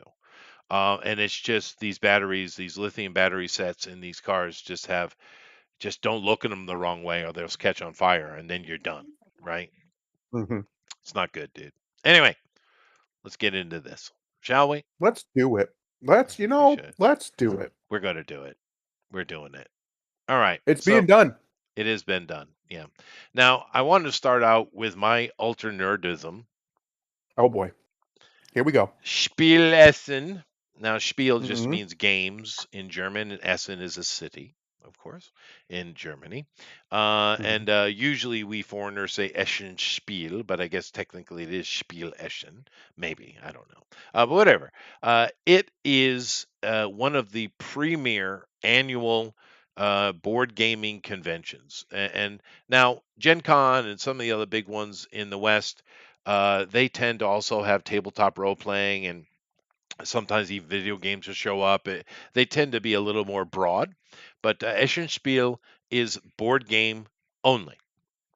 And I always enjoy watching it every year. It's a lot of fun because these are just the subculture of people trying to enjoy themselves, and we know how browbeaten the Germans are, and it's nice to see them have a moment to smile.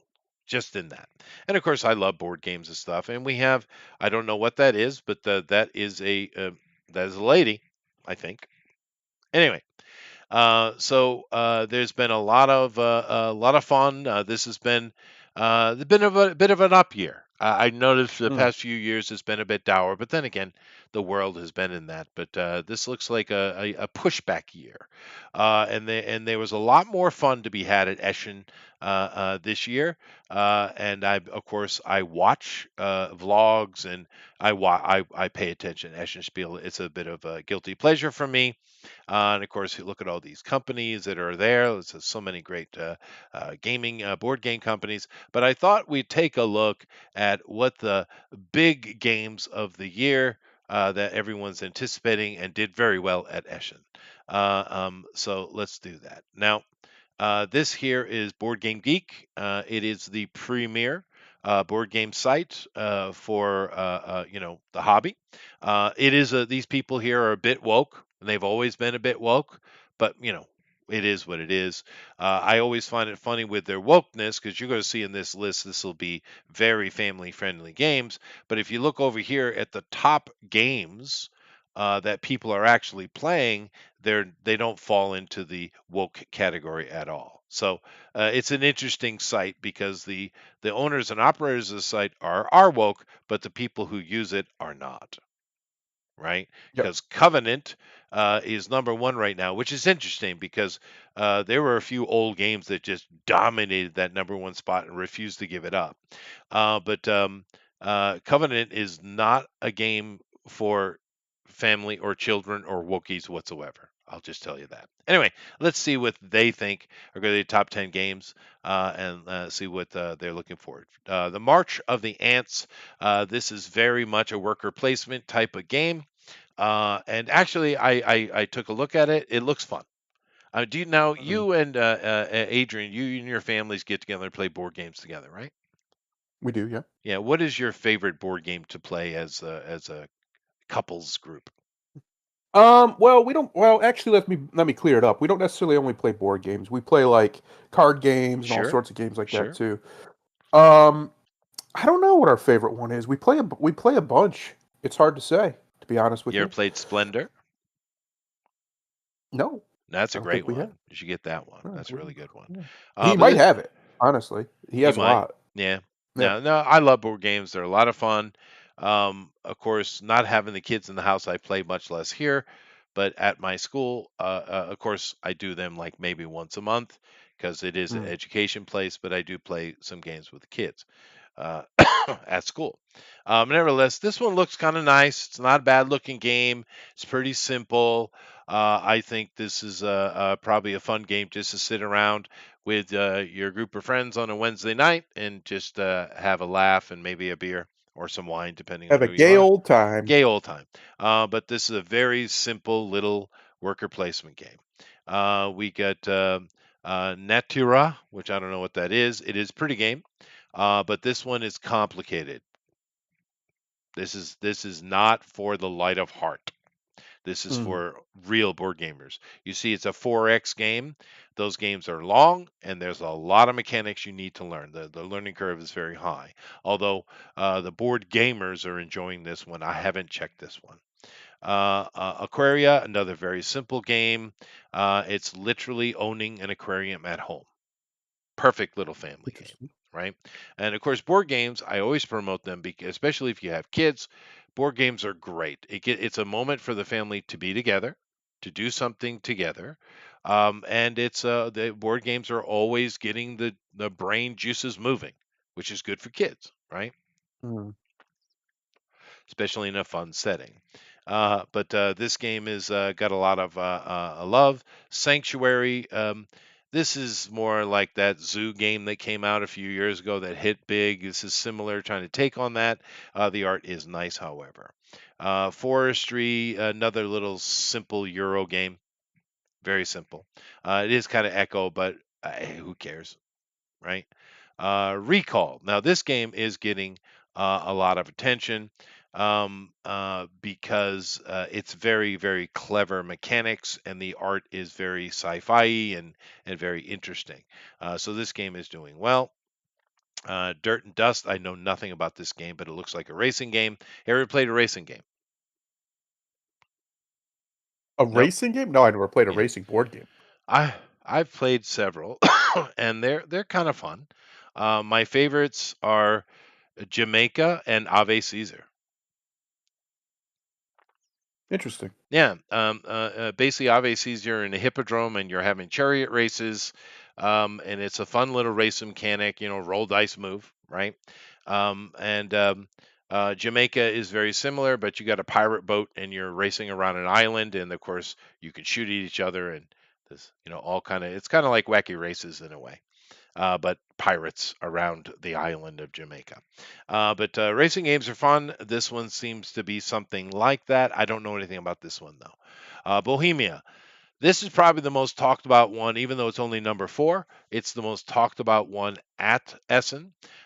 It's very, very, very wokey centric in the artsy way. Yeah. Mm, hmm. Monopoly is in a way a racing game. You're right, Alan, in a way. But it does look pretty. The mechanics are pretty simple. You can have a pretty quick little game with it. But this is very wokey, artsy thingy in the least annoying way possible, I guess. But this one was getting a lot of attention though, big time.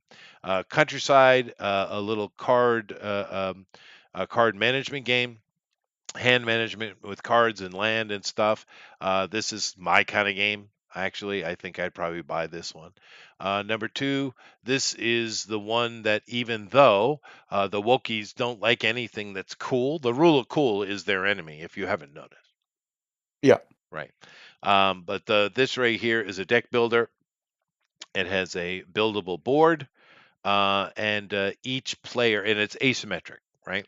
So each Mm. player has a different set of character powers as you're playing this card game, and you're moving and using. It's not just a deck builder. There's also a little bit of, area control and worker placement in it.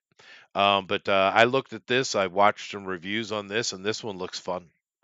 I'm not a big fan of the art, but it does look fun. So, this one is number two. And number one, the SETI Space Agency. Now, this is this is a long game. There's a lot of reading and learning to come involved, but I think the reason why it's done so well is it does seem to work really well. This is from Czech Games. Um, but the art is spectacular. It's so good, dude. So Mm. beautiful. And really good art makes a difference. It does help. It does help. Anyway, I just want to get through that real quick. I know a lot of you might not care about it, but I do love board games. And it's, I think, one of the more creative spaces we have in the world today. Yeah. Video games used to be that way, but there's way too much politic going on. And even though board games definitely has politics going on, it's at the surface level, not in the marrow, right? Right. Right. So that's an important point because movies, video games, they've been inundated They by have. this. The marrow is infected. Board games, luckily, survive that aspect of it. But it is very creative. There's a lot of really interesting folks. There are hundreds, if not thousands, of new board games that come out every year. There's so much to interact with. And although we have seen an increase somewhat in pricing, it's not out of control. You can go to a local board game store or wherever Walmart, Target probably have them too, and pick up stuff that's not Monopoly. Please stop with the Monopoly. It was always a boring game, right? It is pretty boring. Yeah. Um, You have to come up with house rules just to make it even remotely fun. yeah. Circus Maximus, Chariot Races board game released in 1979. Yeah, Circus Maximus is fun too. I think Ave Caesar is a more refined version of that bill. Yeah. Mm. But they're both fun. There's a lot of good racing games. You have Heat. You have the F1 Turbo. There's several of them that are a lot of fun. Whether you want it to be something very simple like say Jamaica or RV Caesar, or something really really complicated like F1 Turbo, you can find your niche, right? But there are a lot of genres of board games, and that's another thing that's fun about board games. If you like racing games, you have that. If you like worker placement, you have that. If you like Mm. area management, you have that. If you have like deck building, you have that. If you like roll and move, which I don't know why you would, but if you did, you have lots of that. And then you have hybrid things that are taking various of those things and mixing them together. So you know what I bought recently? Mm. I got an original German version of Dominion. Oh, that's cool. Yeah, my wife complains that because I have to translate for her constantly. Yeah. It's not my fault. I told her to learn German. I mean, really. Yeah, Gaslands. Yeah, yeah, dude. Bill, there are a lot of great fun racing games, and racing games are great because they're so simple. Well, some of them aren't, but mostly they're pretty simple. You sit down with a group of people, you're rolling dice, you're playing cards, and you're moving around the board trying to get from start to finish. It's very simple, straightforward, and it tends to kind of have a very lively energy around the table as it's being played because these board games are for community. It's having a bunch of people around. Video games are for the individual, right? That you play video games by yourself. Board games are meant to be played with a group. and a lot of them are fun. Anyway, I'm going to move on from it, but um, Moving on. moving on. I do like it, and I really like to see people, try to you know play more board games, guys. It'll Oh, make they're your super it'll make you popular right now. happy. Yeah, no, they They're are. super popular. The Anyway, problem is a lot of people don't have friends in real life anymore, so it's kind of hard. okay, go ahead. Oh boy, what is this here? The 10 biggest sporting scandals in all of history. Well, now Yep. that can't be quantified. We don't know that. Well, that's fair enough. No one, we don't really talk much about the third Olympiad and the scandal Yeah. between Athens and Thera. It hmm doesn't come up much, even though it was a big deal at the time. what about Spartacus? Now, what about That's a him? sporting That's that's a true. sporting scandal. You know That's what I right. mean? Like That's it true. is. That's right. Anyway, let's take a look at this and for no reason at all. Okay. Just So cuz. just cause. Number 10, Tiger Woods. Yeah. Now, is this a scandal? It's not a financial one. It's because he was cheating on his wife and she tried to kill him with a golf club. Sweet. That's right. Yeah. Yeah. And the scandal to me was that anybody was surprised. The best golfer in the world, maybe the best to ever play the game. Yeah. He was a worldwide ultra star, right? He's one of those Oh guys yeah. who's up in a league like a Michael Jordan's and your Wayne Gretzky. He's just way at the top. Yeah. And of course, he had women all over him. Plus, Of he course. grew up a very nerdy golf player who all he ever did was play golf. That's all he ever did was play Yeah. golf all the time. So I'm sure he wasn't used to female attention. Oh So yeah. you get a man who is probably a little bit insecure when it comes to those sort of things, who's making all this money. I think he was the first. It was either him or Michael Jordan was the first sports billionaire. It was one of those two, and he's making all this money. He's doing all this stuff. Of course, he's going to fold. Most men are going to fold in that situation when you have this many beautiful women throwing themselves Yeah. at you. Most Yeah. men are going to fold. I know we all like to think we're rocks and we're impenetrable, but it's just not true. Most men are going to fold. So the real scandal to me was why anybody was surprised. I was like, yeah, that makes sense. He's rich as Yeah. shit. He's famous. These women. He's an athlete. Yeah, a whole bunch of young, pretty women are going to throw themselves at him. Of course they Yeah. are. The funny thing is how upset she got up about it. Of course, if you remember, she was chasing around with a golf club.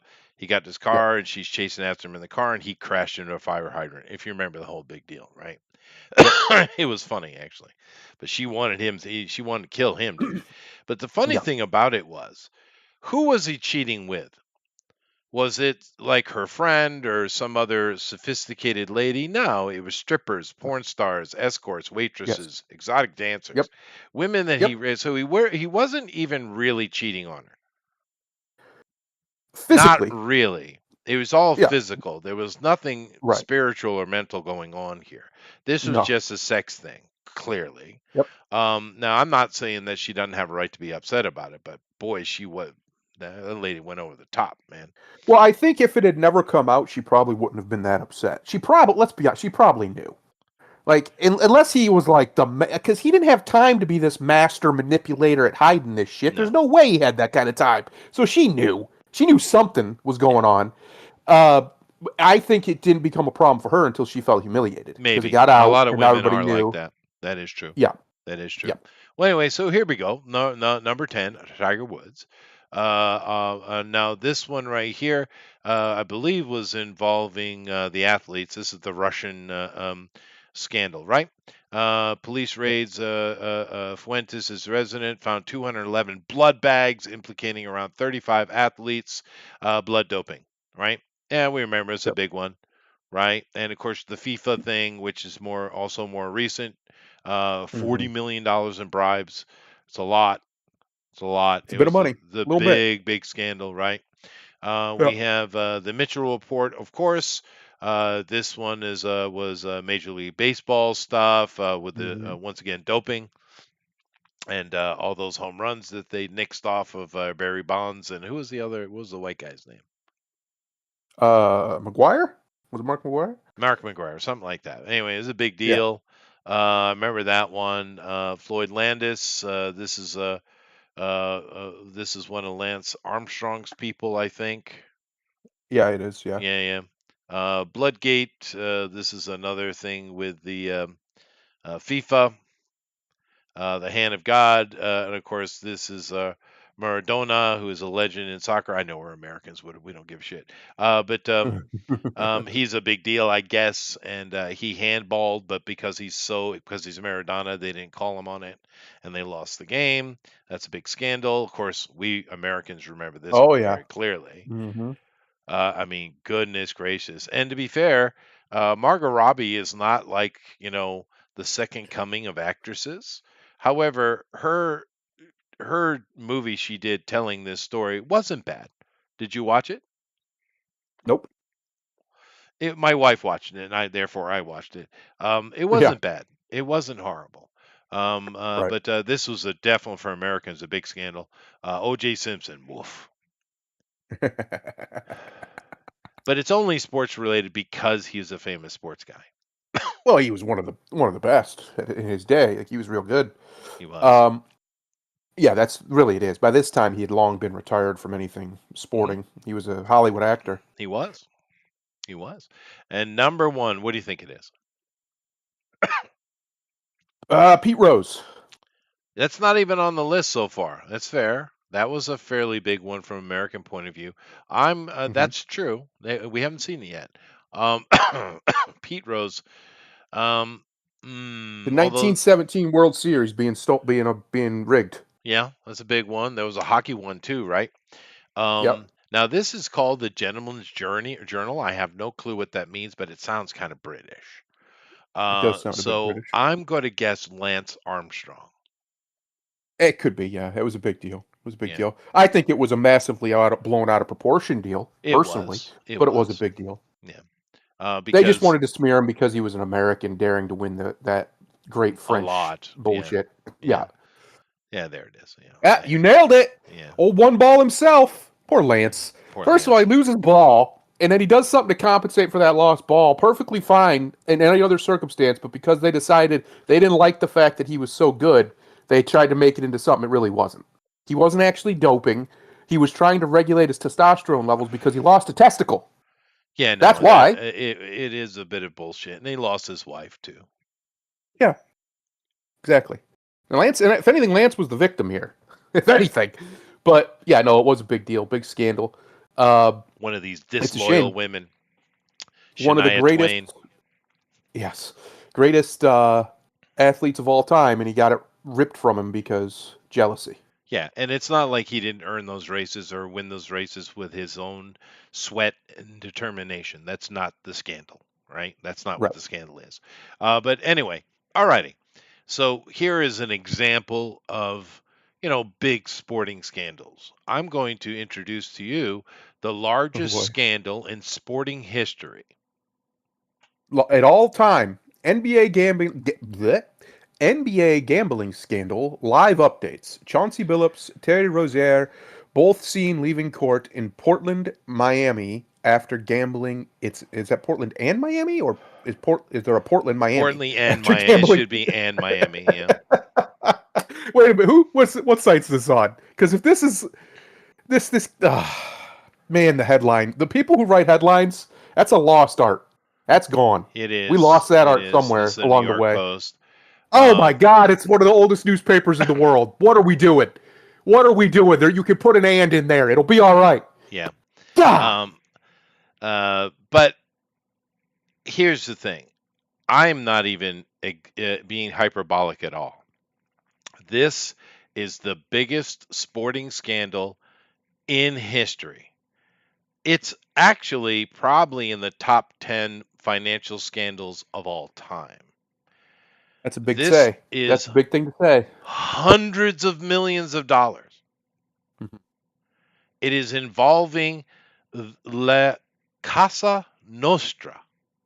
You That's right. know, those so-called don't exist Sicilian mob families like the Yeah, Giovasis, those guys, they went. right? They went straight, Chester. What do you Oh, mean? okay.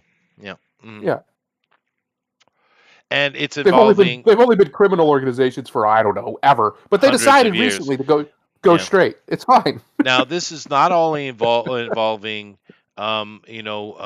game throwing and game setup stuff. It's also involving like poker games and stuff like that, where they'll have some really rich people that, hey, want to come play a poker game with a bunch of NBA legends?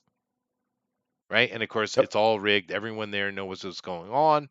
They're using controlled shuffling machines, x ray tables. I mean, my God, they got real sophisticated about it. And Yep.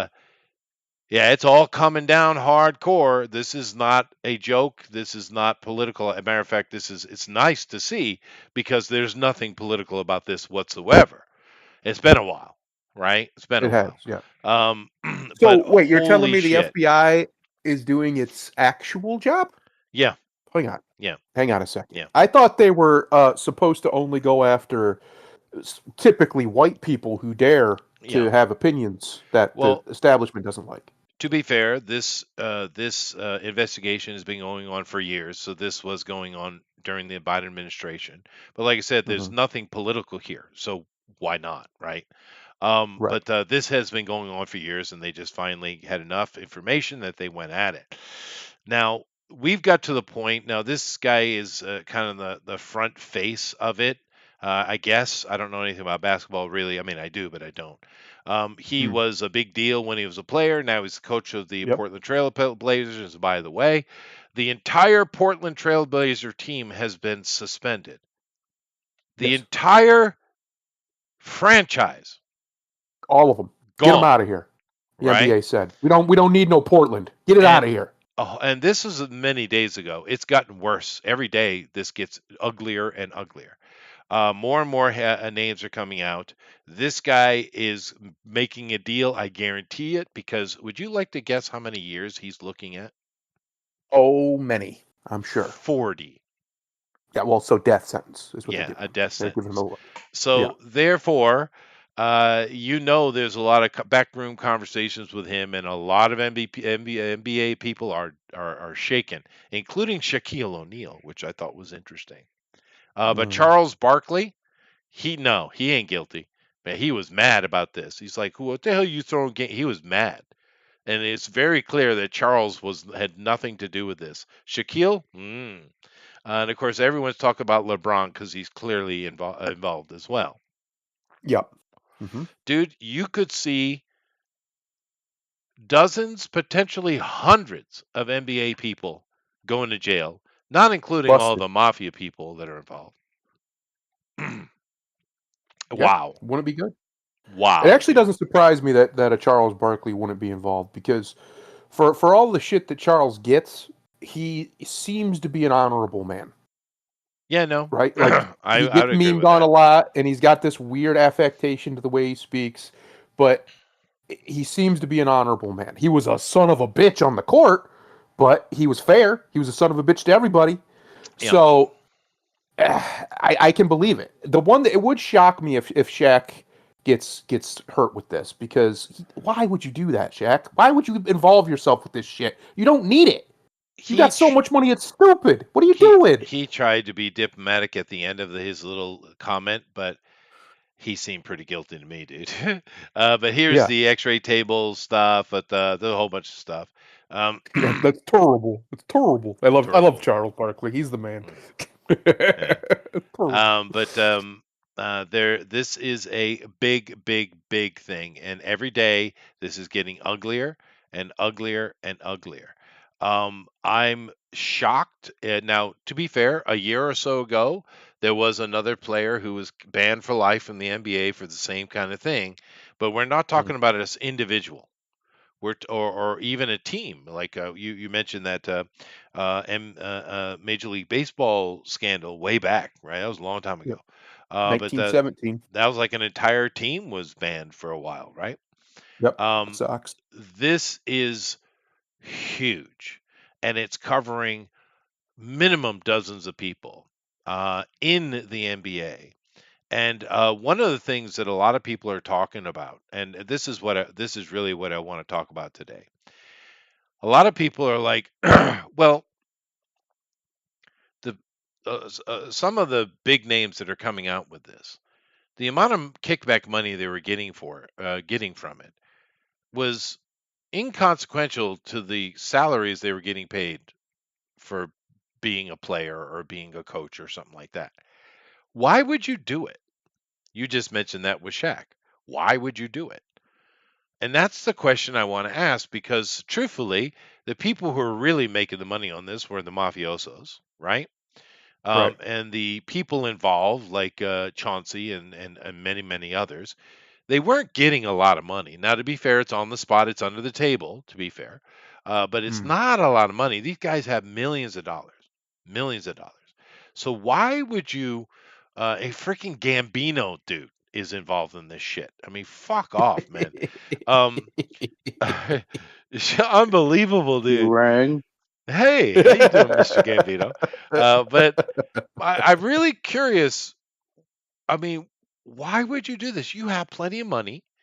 You know it's way out of hand, way beyond the pale illegal, right? Yep. You're going to destroy your career, going to hurt your family, going to hurt the NBA, right?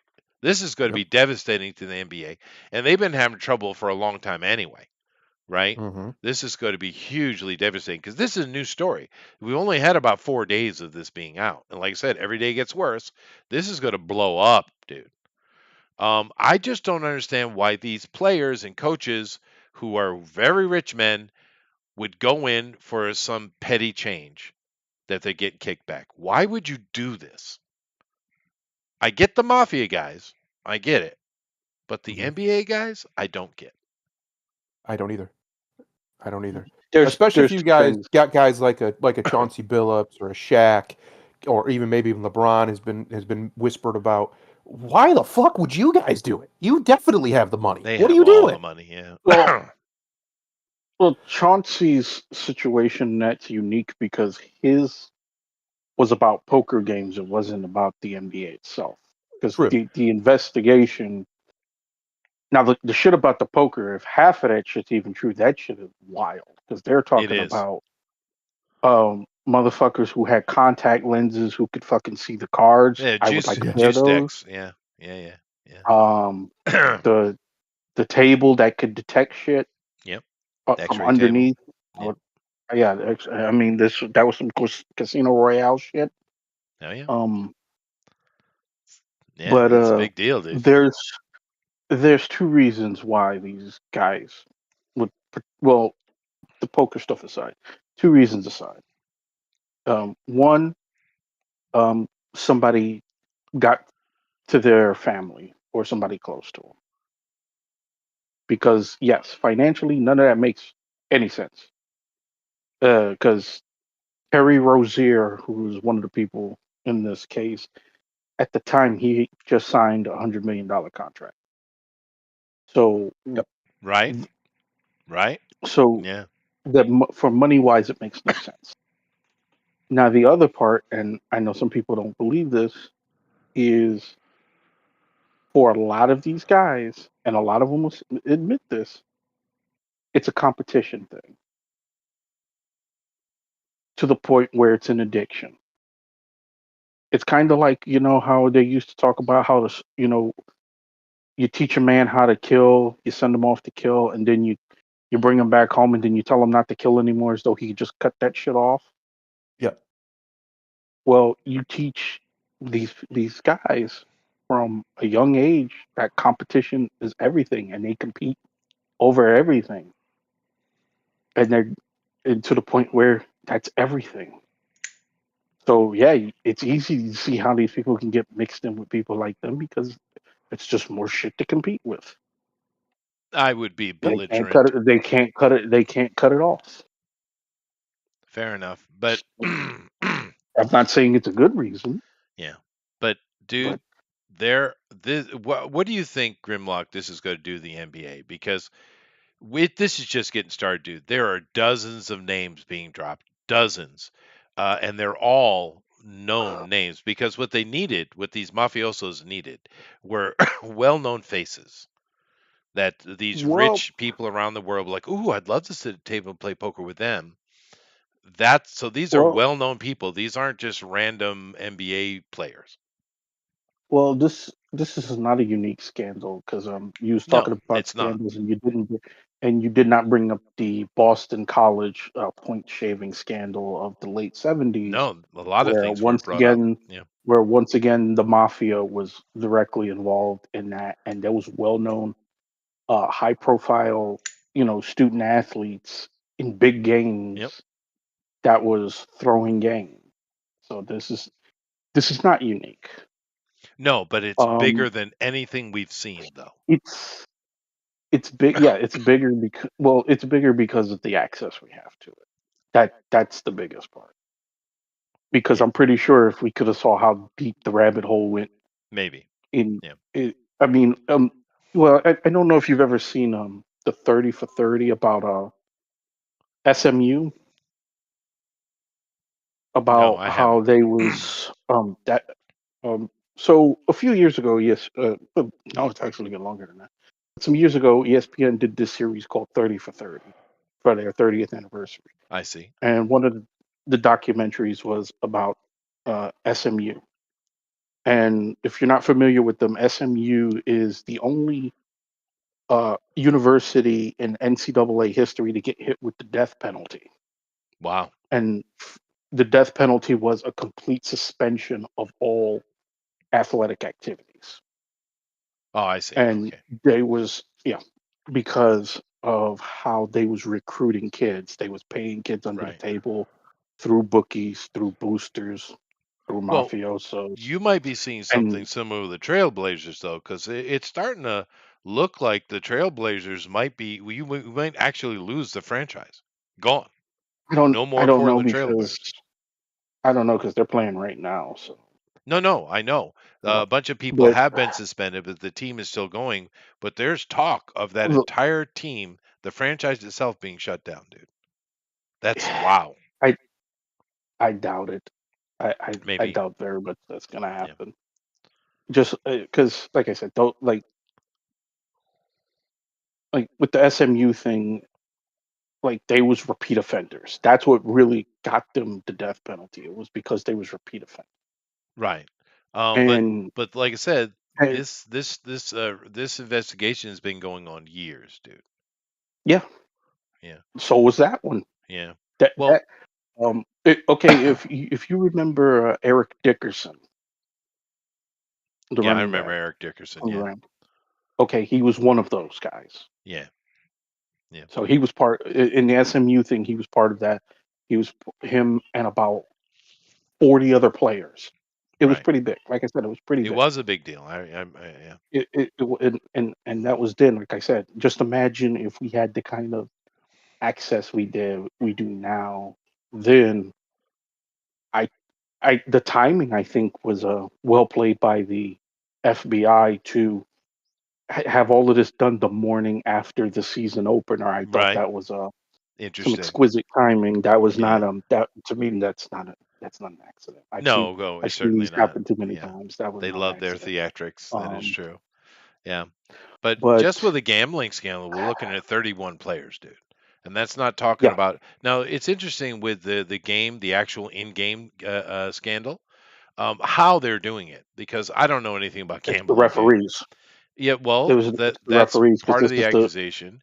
But the other thing that I thought was really interesting is I didn't know how people gambled, but it seems that people will gamble that this particular good player will make this many points in the game, will get these many rebounds in the game, and it's not about rigging it to win or lose a game. It's having the player control how many rebounds, how many shots that they're yeah. doing in the game. I didn't know that they gambled like that, but they do, and that's what Chester, that scandal is.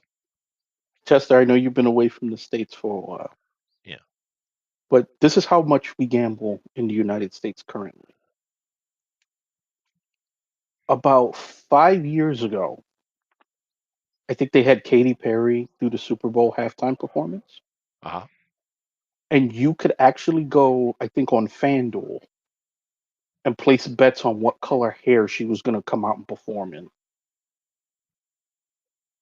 I'm not making that up. If anybody Wow. remembers that, Well, I remember Mhm. Left Shark. you could bet on the color hair she was going to come out and perform in. Wow. Yeah, no, I've seen So little bits of that's that how over the much. years. Yeah. I mean, right now, if you could watch, and I'm pretty sure they have, if you can place a bet on mixed martial arts, if one guy makes the other guy piss himself in the octagon, I'm sure you can place a bet on that too. Wow. Yeah, I've Be- never been a gambler. I've That's been to casino a few times, but I look at it as it just I put $100 in my pocket and go have fun for a night. I don't look at it as making money. It's just an entertainment thing. I'm not a gambler. I think it's a waste of money. If I'm going to gamble, I'd rather gamble on a stock or a piece of property or something like that. Something that's more that I have more control over. So I've never been a Chester, you don't gambler. have an addiction problem. So that's all you're telling us. Is you don't have addiction problems. I guess not. These are people with fucking addiction problems. I guess so. But I mean, this the money involved here is what's really catching my attention. Yeah. Because we don't even have all the details yet, but this could be upwards of 300 to 700 million dollar scandal, dude. That is that's a lot. That's a lot. And this is already indicted very big NBA names, and even bigger names are being whispered. Now, LeBron. Now I know LeBron is a moron. This is clear. I don't need to know much about LeBron. To just listen to him speak once or twice. I know LeBron was very much involved in all those gay little Diddy parties, Yep. which it seems that the government has decided that Diddy wasn't really guilty of anything, I guess. He's been exonerated, hadn't he? Um, for a few of the charges, yes. For Yeah, the lesser charges, no. But I the see. feds dropped the ball on that so horribly It that seems they. so. It seems so. Well, Yeah. the biggest problem with the Diddy case is that of all the things, and Diddy has 30 years of shit you could have went with. Of all the shit you could have got him for, you waited so long to come after him that statute of limitations expired. Hmm. Um, you allowed bigger, potentially more damning things to go by the wayside to lead with sex, thinking that seeing this yet another sex scandal in the court of public opinion would be enough to bury him. And I think at Yeah. this point, I think that's come to an end. Right. No one cares what these He, idiots get up to, consenting well, adults get up to. No one cares. that Um, that's the other that was the other part because now trust me, the parts about him whooping that girl's ass that was on video. that was on video. The, And there's you know plenty that of that was video and horrible. stuff that come out about young kids too, and they didn't lean Yeah, into it. and that was horrible enough. It was. But the problem was they also had enough evidence showing that she at times was willing enough. Oh yeah, no, So I'm sure it she's wasn't. that. I'm sure she's not blameless. Of Yeah. course. So Yeah. that kind of um that kind of fucked them up. Like I said, it Yeah. was it was just a fumble on their part. It seemed to This be. shit, But you this know what? shit here, I think, like I said, I do think for a lot of them, I think it was a case of, hey, you wouldn't want to if because, like you said, a lot of these guys they got enough money. I'm not gonna throw a game for a $10,000 bet, but if somebody says, "Yeah, it'd be a shame if something happened to your daughter," So you're trying to give them an out, which is fine. You I'm not never trying know. to. I'm not. I mean, let's be honest. If any member of the mafioso come to see you, they're not coming to you, with a complimentary cannoli and gift basket. Well, I would bomb Sicily from my home in Malta. You see. No, it was a Well, little funny. I mean, I Anyway, would say well played. I would say well played if you can do it. yeah, I yeah. mean, I'm gonna I, get that I done. But one of the things I want to say about this, though, with people like LeBron, um, LeBron is an idiot.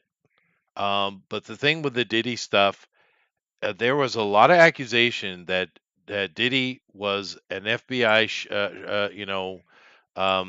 plant, After, spy, and the way it all worked out just encourages that thinking more, right? yep, Because awesome. they had a burned plant that they had to get out of the limelight and kind of deal with, and it looks like that there might be truth to that. But LeBron is catching a lot of focus, and I'm curious because I haven't heard a direct accusation against LeBron yet. Why is No, because LeBron from what catching all the heat on this, even though he hasn't been implicated directly? because names, name, the old Eric Bischoff line, controversy creates cash, and Yep. to even have his to even have his name thrown in it just draws more eyes to it, Okay, whether you like him or you don't. Because from what I've read, it wasn't him directly; it was the assistant coach on the team at the time, in Damon Jones. And Damon Jones, for those unfamiliar, when he was playing in the NBA, he was close to LeBron because they played on the Cavaliers together when Jones played. So, I see. Yeah, and his like really good friend so is yeah, directly implicated, and I see the connection here. Yeah, yeah. So it's like, yeah. So they're throwing his name. Basically, it's almost like, this. I guess you could say the 6 degrees of separation or whatever. yeah, but it's kind of like beating on the village idiot. I mean, LeBron is truly a dumb human. He truly is really, really stupid. He's a good ball player, it seems. But it's when he speaks, it's like you kind of have pity for him instantly because it's like, I hope he's got people managing his money because I wouldn't trust this guy with anything. Mhm. He's that level of Well, stupid. well, see, that's what I was about to get to. LeBron's an idiot, but I don't think he's a criminal. Well, maybe no. And and yeah, like I wouldn't I wouldn't seek sage wisdom from him. No, God no. But if there is something, a couple of things I can say positively about him is that for the most part he has kept his private life private. And yeah, I mean, Diddy thing aside, like, I'm not gonna kill him for that because Well, he likes those Diddy everybody parties. He loves a Diddy party. It's quite clear. because before everybody knew how sick those was, everybody, talked about that like that was something you had. It was almost like a bucket list thing. It's like you gotta go to a Diddy party. So like, now that the cat's out of the bag, don't change your point of view. If you, Right. I mean, at, at least be honest of what you said at the time. And Fair enough. I think with him, it's because, like you said, like you said before, and again, because you don't hate the mainstream media enough that even when they report on something, they have to have, that extra shit. It's like gambling, like the story of one of the biggest gambling busts in the last 50 years isn't enough for you. You got to add extra shit. Yeah, I suppose so. But nevertheless, I just wanted to cover it because, damn, that's a Oh, lot of and money, dude. I don't know if you saw my comment in the chat because you was talking about Caleb Hammer. I was, yeah, If Caleb. I saw you the said you liked that episode, when yeah. you No, you have to see the one with the Mexican couple. Yeah. You, bro, it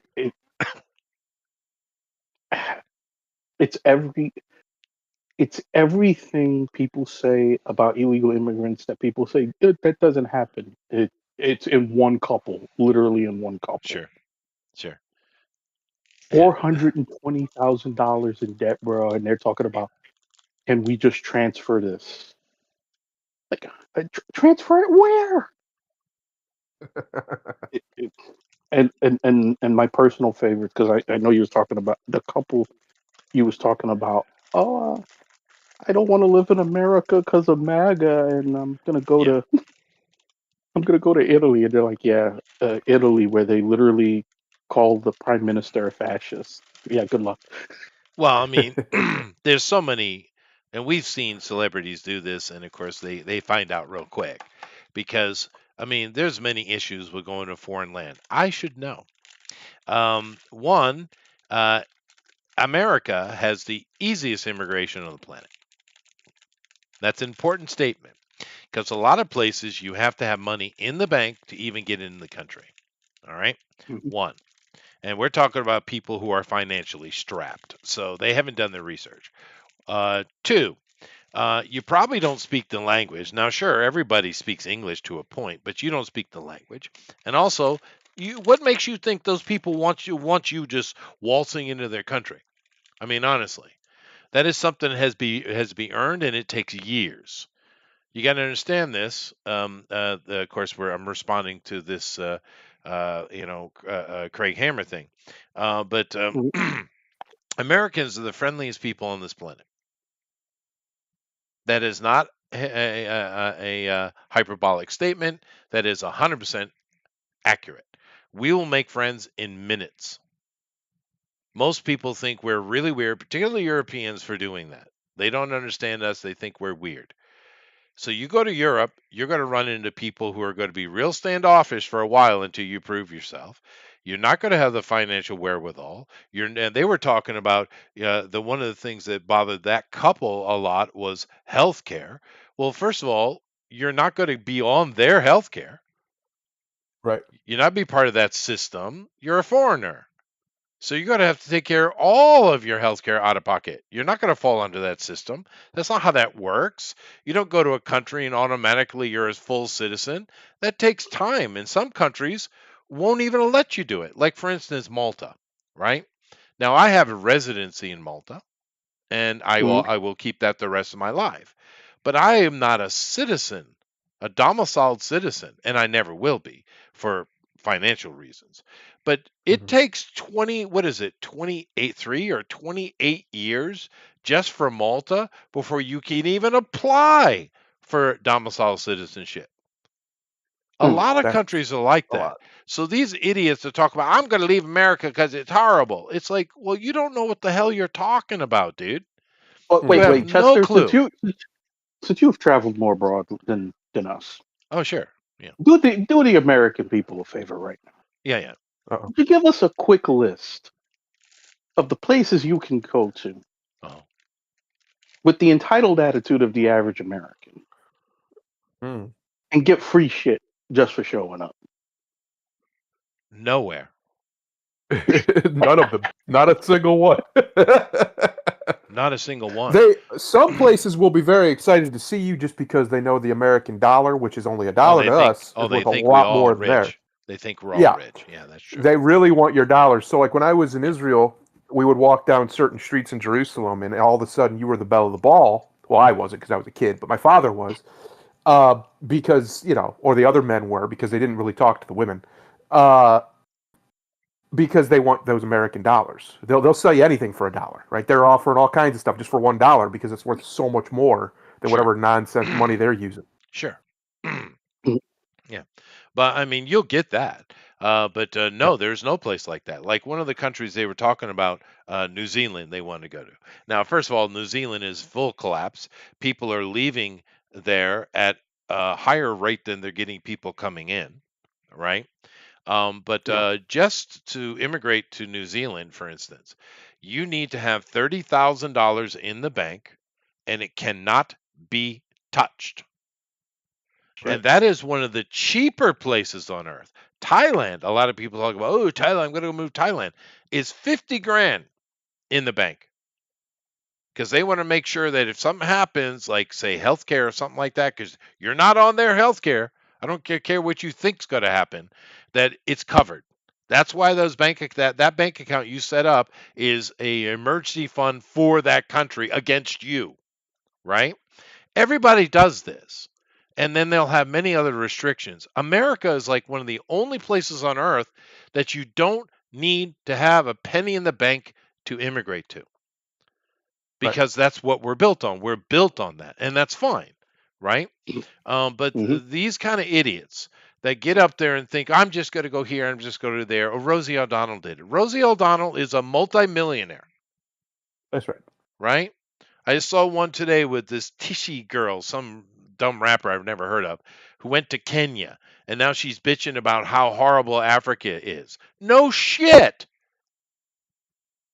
Everybody knows how horrible Africa is. And on top of it, you being a black person, because so many of these black people saying, well, I'm going to go back to Africa. Please do, but maybe And take a find out they second. don't want your ass there. That's right. Maybe for a second, you should listen to the immortal words of Cassius Clay. I'm damn happy my family got on that damn boat. Because, dude, first of all, Africa is a shithole. All of it. All of it.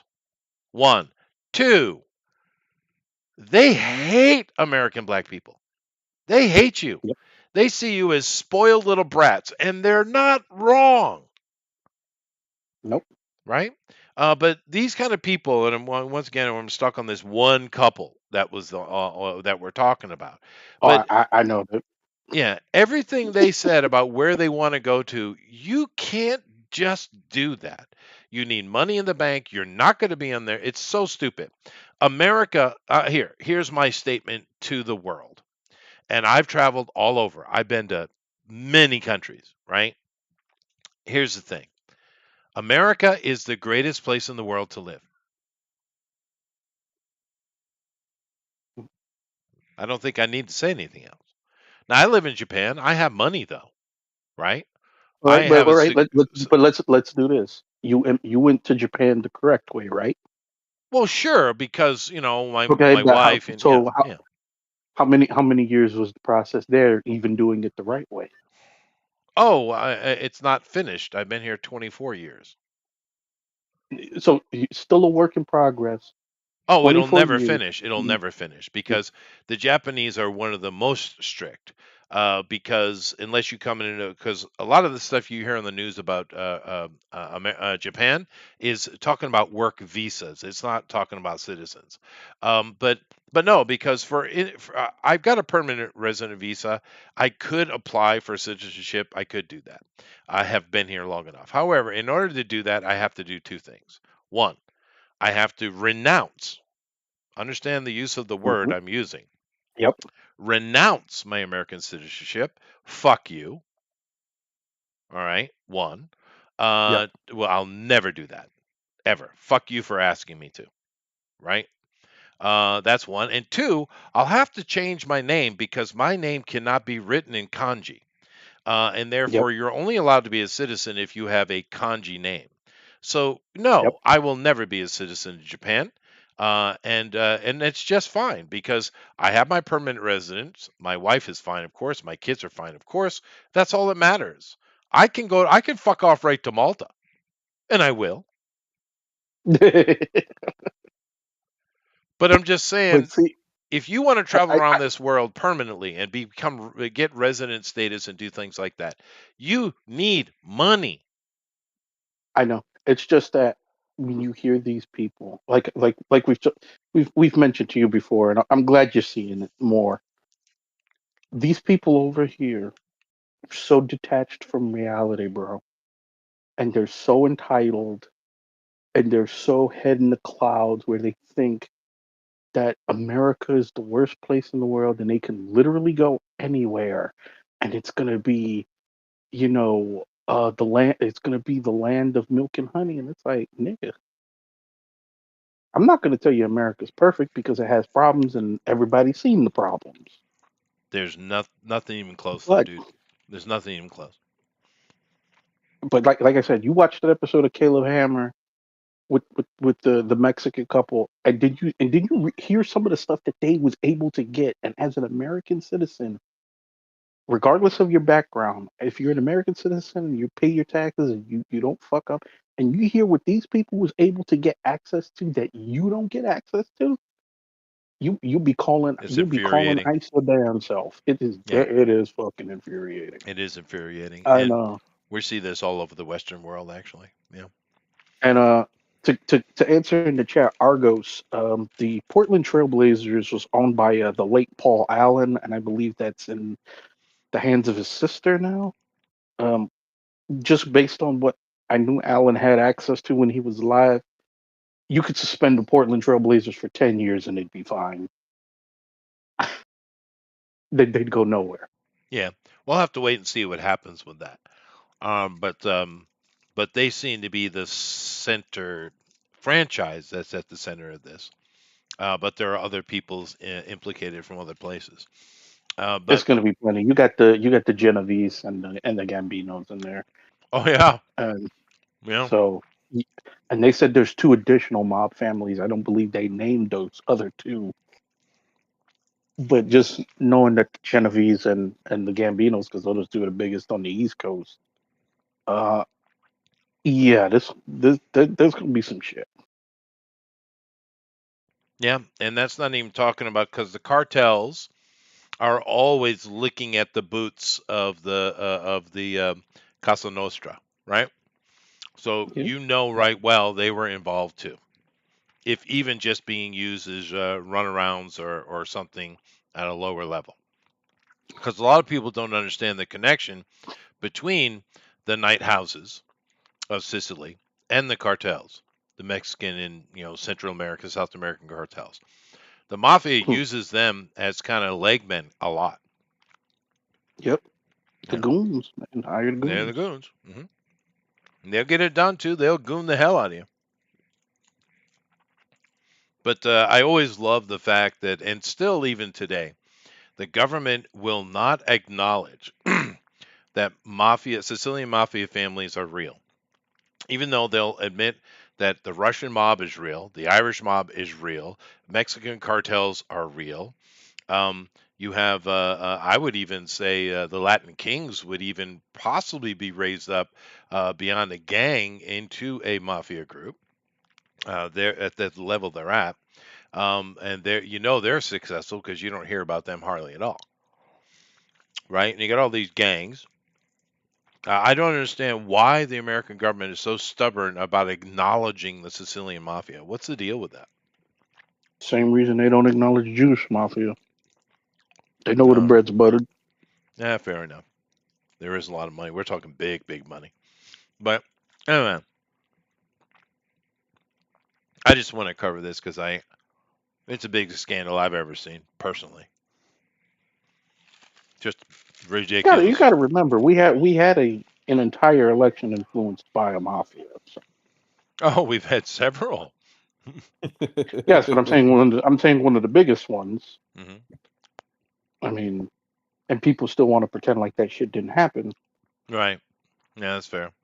Well, speaking of that administration and many other administrations that Oh, hang went on. about making alterations to our country's White House. We've had pools added, we've had basketball courts added, we've had revamping colonnades, porticuses, flagpoles, all manner of stuff have been done to that house over the past couple hundred years. It was burned down and rebuilt. Damn British. Um, At least 7 renovations to just the East Wing alone. oh yeah, yeah. No, there's been a ton of stuff. A lot of And presidents have done that. It's a very normal thing, and I do love how now that we have the Trump is doing his thing. The the Um, it's Trumpus. the Trump, we have that it's Swalwell guy. Can someone explain to me why he's at minimum not a politician anymore and maybe not in jail? Wasn't he the guy that was sleeping with a Chinese spy? He was. that was Adam Yeah. Schiff. Wasn't that Adam Schiff that No, was that's sleeping with the No, Swalwell. Chinese No, guy? Swalwell. that was Swalwell. Um, Yeah.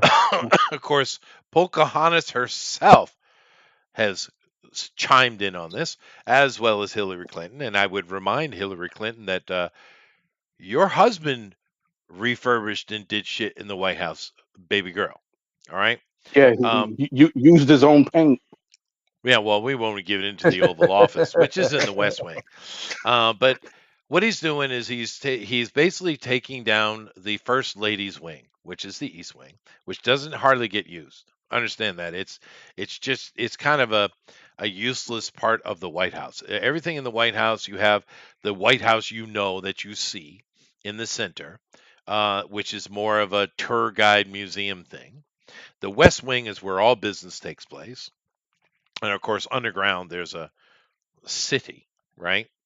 Um, but the East Wing, it doesn't get used for much. Trump wants to build a ballroom over there. And he's not the first president to mention this, by the way. He's not. But he's doing it with his own damn money. But these, they say $250 million. That's laughable. It's going to be way more than that. However, um, the American people ain't paying for it. The American people, you pay for Barack Obama's basketball complex, right? Because he just put that on us. At least Trump is paying for himself, but they are losing their damn mind. How dare he? That's not his house. It's incredible. Now, I have to say, he said he's going to have this done by spring. I bet you he will. But more important, Trump, man, you are a gaudy motherfucker. All right? I'm just going to leave it like that because holy shit, dude. Mm. Look at this. This is his plan. Gold everywhere. Gold What it is up. He's going to what is gold it his up. obsession with gold, dude? He does seem to like gold. It's gaudy. But this is what they're building. A So 1,000 people can sit up in here. Pretty impressive. Very nice. maybe perhaps Goldfinger was his favorite James Bond character. Maybe, maybe. But Trump is gaudy. We all know this. No one ever should own a golden toilet. I mean, come on. Let's be fair. And no one's That perfect. man says he shits profits, man. He does. You can't put that in regular porcelain, man. That's right. That's right. However, I just wanted to mention this because of the hypocrisy. This White House has been amended and abused by every damn president that has been in there. Now, some of them were small. They just redecorated, right? Usually the first lady did that kind of stuff. But he is number 47. This thing has been adjusted and touched by 40 some odd presidents. I can't remember what the actual number of presidents are. But at least the mid high 30s. Each one of those men, more importantly, a lot of it they're women, have adjusted this place. Every single solitary one of them. But yet the left is going to get out here and scream bloody murder. How dare he even? The hypocrisy. Now, the only thing I can say, you guys got to tell me if I'm wrong, but I feel like the American people are kind of starting to see the foolishness of these politicians. How absolutely lame and full of shit that they are. Am I right or wrong? Well, for the most part, yeah. But the problem is nobody wants to try and take their place, and even if you do, then you have to deal with Leviathan, which is the That's bureaucratic true. deep state. That is true. Uh, Yeah. and nobody wants to deal with that, except for the few people who already have tried. Uh, the other issue that you have is even though people see through it, and these parties have unbelievably low approval ratings for a reason, and Congress has an insanely low approval rating. Nobody wants to be honest, and I've been saying this for years, that you're not going to vote your way out of this. The system has been corrupted for years, for too long, and the only way to fix it now is you need a Caesar moment. You Cut need it out. somebody Yeah. to literally excise it like a tumor, which is Mm. why they stabbed him in the back, because that's what he was trying to do. And then his apprentice showed up, and well, he got the job done. He took care of some business. But that's what you need. You need somebody who's willing to figuratively, or maybe even literally if necessary, shed some blood for it. And nobody seems willing to. We were hoping Trump would, especially since they almost killed him. But he doesn't really seem like he just doesn't want to rip it out root and stem. And that's what has to happen. It It has to is. be cut out. It is. To be fair, there are the 5 pillars of his administration, the MAGA movement, right? Um, Yep. most of those he has delivered on, though. I mean, Yes. but yeah, I get the whole why are we paying? We should not be giving any money to Ukraine. I agree. Um, this slow balling the immigration thing, dude, just arrest them all. Just arrest them. I mean, they are rioting. They're not protesting. There are certain arguments, I'm sure the MAGA or the conservative right are frustrated with Trump. But in the big picture, he has done a lot of what we wanted him to do. Don't you think? Yeah. It's not 100%. It's not as aggressive as we'd like it. But and honestly, in the beginning, he was, and they didn't know where to turn. The Democrats, they didn't know what to do. They were being overwhelmed, and he's kind of backed up in certain areas, and now they've circled the wagons, right? And they're starting to find places to bitch. They're dumb things, but at least they have been on the focus. Where in the beginning, with how hard he was hitting at them, they just didn't know what to do. And I would say Well, keep that strategy up. yes, and what all of the polls seem to suggest is the more, this is a word that a lot of Americans don't like, but it's true, the more authoritarian he acts, the more the people like him I am. because they're tired. They're Mhm. tired of this bullshit. We would rather Fatigue. have an old petty tyrant who gets in there and weed whackers these sons of bitches than deal with these people for 50 more years, Yeah, right, but or however long. here's the interesting thing. He hasn't done anything tyrannical at all. Not one No, thing. not a single thing. Matter of fact, it's such a hypocrisy to say that because every single resistance he gets, and it's the same resistance, the same thing. We've had court hearings that have found that no, you can't do that. They do it over and over and over and over and over again, lawsuit after lawsuit, constant lawfare. Every single time he takes it to court and wins it.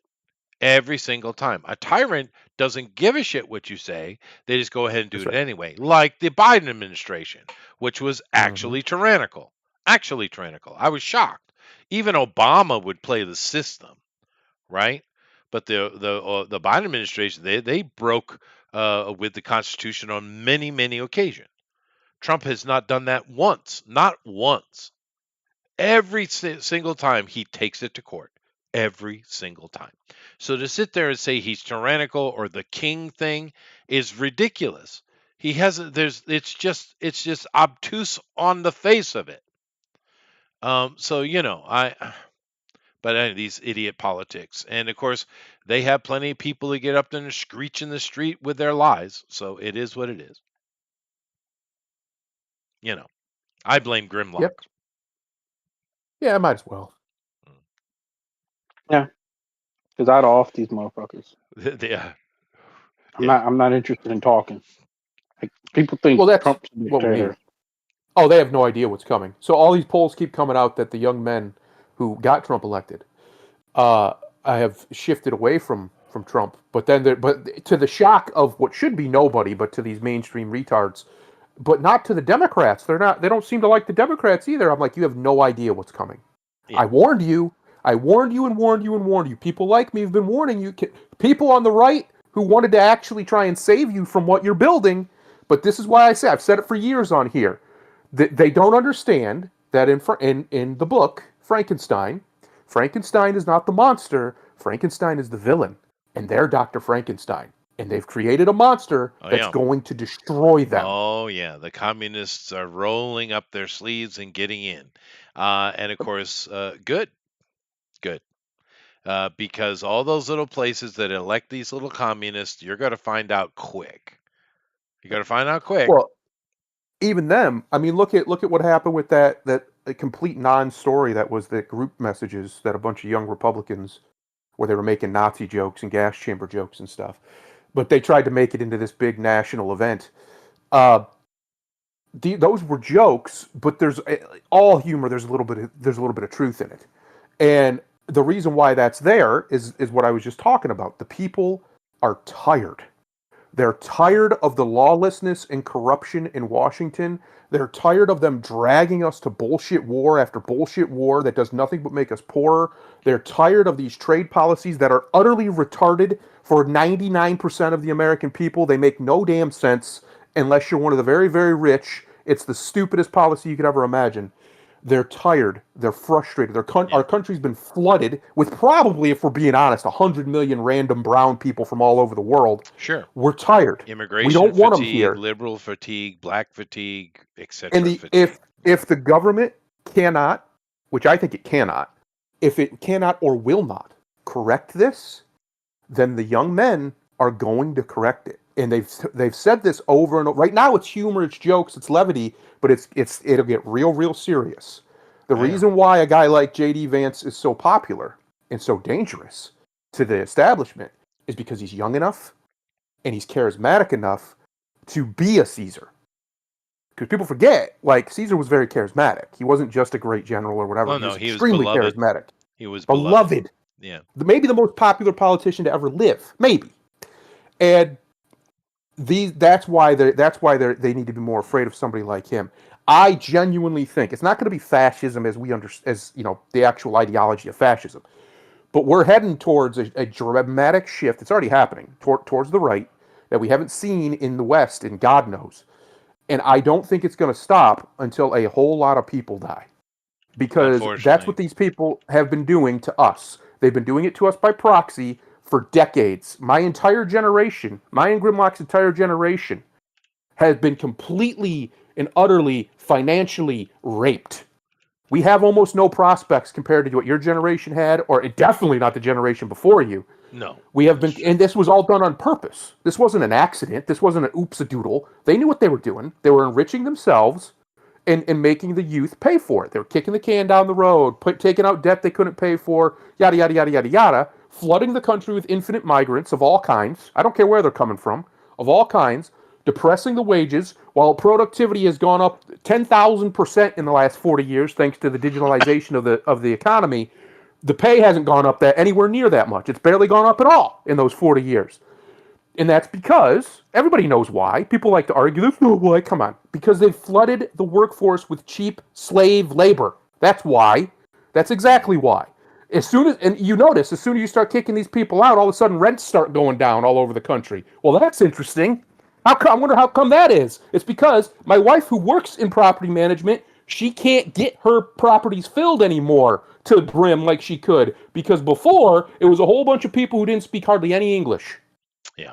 They were coming in, they were given all kinds of money and stuff from the government or from the government of the country they came from to come here and just filling up all these apartment complexes, filling up the free housing, filling up the whatever. And now that these people have the number I saw was about 2.4 million have self-deported. They fucked off out of the country as soon as they felt uncomfortable. Good. The rest of you can get the fuck out too.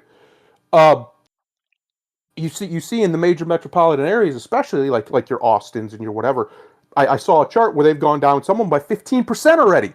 15%! That's a big number when you're talking about $1,500, $2,000 a month. That's a lot of money. Right. So these sorts of things are going to keep happening. I noticed that the price of gas still hasn't come down because these sons of bitches, but the cost of crude oil is in the toilet. That's going to have to be corrected too. Somebody's going to have to make a statement. But my point is, all of the policies that Trump wants to institute, and he's tried to, and by and large he has been able to, because he already won all these battles in the court the first time around, are working. They're working because, of course, they're working.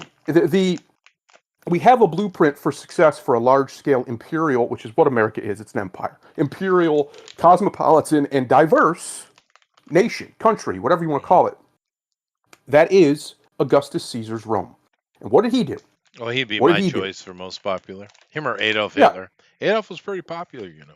He was a pretty popular guy. What did old Augustus do? He lowered everybody's taxes to nothing, basically. Super low individual taxes you had to pay. I think it was like 2 days' wages for a year, something like that, which is nothing, right? And then he basically, by doing that, brought in a ton of innovation. People started doing more business because they had more capital. The same thing that today would be tax cuts, obviously, but an equivalent thing would be the stemming of migration so that the wages can finally start to catch up. Because the reality is, wages have been depressed in America since before I was born. Probably since before you were born, Chester, if we're being honest, by the large-scale immigration that nobody voted for. And in fact, if you look at the data, Americans have been voting against for decades. We don't want it. We don't need it. This all started in the 70s.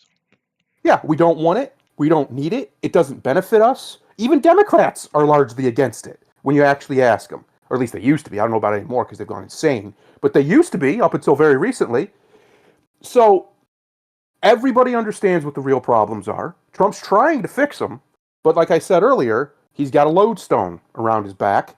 It's the bureaucratic monster, and now it's the judicial monster trying to stop him from doing what he was literally elected to do. People, you got Joe Rogan out here talking about I didn't think he was going to do this. What are you talking about? He ran. They literally had signs, professional signs made, mass deportations, and handed them out at rallies. What did you think he was going to do? You thought that was just fluff? He was just lying? No, he wasn't. Because that's what the people want. That's what the people voted for. And I'm telling you, if this administration and the Vance administration don't get on it, even more so than they already have, really crack down and get these people out of this country, what's coming after them is going to be worse than Hitler. It's going to be worse than anything the 20th century's ever shown us because technology is a lot better than it used to be. Yeah. It's going to be much worse. And I don't want that to happen. But if that's what has to happen to get my fucking country back, then I'll take it. Simple as that. If my choice is I lose America as I've known it my whole life, it becomes some form of fucking shithole fucking third world country like most of the American cities are, or a bunch of people who don't belong here get their fifis hurt and get kicked the fuck out. Well, I'm pretty sure I know what I can sign up for here. I can handle. Well, keep in mind, if America fails, the Europeans win. Yep. I mean, that's their goal. They've been after that from day one, right? They can't Problem with the stand Europeans. this upstart nonsense. My question They're is, at this such point, what cucks. the fuck are they winning? Because they fucking getting their ass handed to them by the Muslims. Oh yeah. Well, they're shifted over hard to the right too in most places, because nationalism, as we call it, which is really just a really fancy word for tribalism, is mankind's default state. We find our kin, we find our people, and we protect them. Now, America is a unique nation because it has always been at least dual racial, but you could make the case for multiracial too. And because of that, our kin isn't necessarily looks like us, not necessarily. So we have a different perspective than most of the rest of the world, but Europe doesn't. It shouldn't anyway. No. These people have no business in your country. They're not of European, French, whatever ethnic descent. What are we talking about? Suicide. And I do think you're already seeing it. The young men, by and large, have decided, you know what? I kind of like my country being what it is. Yeah. Yeah, I'd like it to stay that way. And I'm not going to apologize and let you call me a bad person like your current new prime minister over there in Japan. She's very anti-immigration. Good. Protect Japan. Hell yeah. There's no reason. Japan doesn't owe the world anything. What are we talking about? And that's all Abe's fault, by the way. Yeah, it is. Yeah. That was a big mistake. Yeah. Trump is in Japan right now, I think. He's somewhere over there. I don't know if he's in Japan or Malaysia, but he's over there somewhere. I think he's here. I know they have a big ceremony. The news has been talking. They're all excited. They've taken, because he and Abe were friends, I guess. They were. And they taken one of Abe's golf clubs because he loves golf, and they've gold plated it as a gift for Trump. That's awesome. Have you watched the video of him on his granddaughter's YouTube channel just playing golf with her? It's so great because he's just Trump. He's being grandpa, but he's still just Trump. Yeah. Right? He's just funny and charismatic. I don't understand how people can watch a video like that and think that this guy is some form of authoritarian dictator who's just waiting, just itching for the chance to kill a bunch of brown people or whatever nonsense they've convinced themselves of. So stupid. His family loves him. And besides, if that's true, then why is it his administration filled with so many different colors and genders? Yeah. The question that they should be asking is, that was really the case, why are you allowed to bitch and talk shit about him? That's right. Have all these motherfucking protests about him, have pictures, do photo shoots of him with his decapitated bloody head in your hands. Yeah. If he was this, because if I remember right, year one of Stalin's reign, he killed all of his mentors. He killed all of his mentors' proteges, and anybody caught talking shit had a one-way trip to the gulag. Oh yeah, We are Stalin in was a pure tyrant. Yeah, sure. we are in year 10 of watching white liberals bitch about Trump on a daily motherfucking basis Yeah. to the point where I want these motherfuckers to die just so they can do something different. That's fine. Anyway, let's move on to Johnny Depp, shall we? Oh boy, old Wani Depp. Right, there it is. Johnny Depp returns to Hollywood, starring in Ebenezer: A Christmas Carol. Returns to Hollywood. I I, didn't I, know he left I Hollywood. want that. I want that now. I want a Mexican version called Wani Depp. Wani Depp. Johnny Depp. I need Yeah, that. Where's the how? We need that for the next drawn and quartered. We need Wani Depp. yeah, yeah. And now I don't know why we need yet another Charles Dickens adaptation. Don't we have enough? But we're getting the project from the person who did X, Pearl, and Maxine, which are just yeah, okay, whatever. Some people do like those horror movies, but is this a horror movie we're getting? Because that's a horror movie director. Hmm. Anyway, Interesting. he's returned. Of course, they talk about Johnny Depp's Scrooge Donald is going to Trump's be The Art haunted of It. by poor people being happy. That's going to be fucking It's hilarious. going to be great, yeah. But Donald Trump's The Art of the Deal. I guess Johnny. This is Johnny playing Donald Trump. I didn't even know he did this movie. I didn't either. Yeah, but then again, to be fair, Johnny has not been really relevant in quite a long time. The biggest little bit of fame he had was us watching the debacle that was his ex-wife Amber Heard. But Oof. so he's And it doing this, and they seem to be all excited about it. He's all excited about doing it, and I don't know why I put this here, other than the fact that do we care?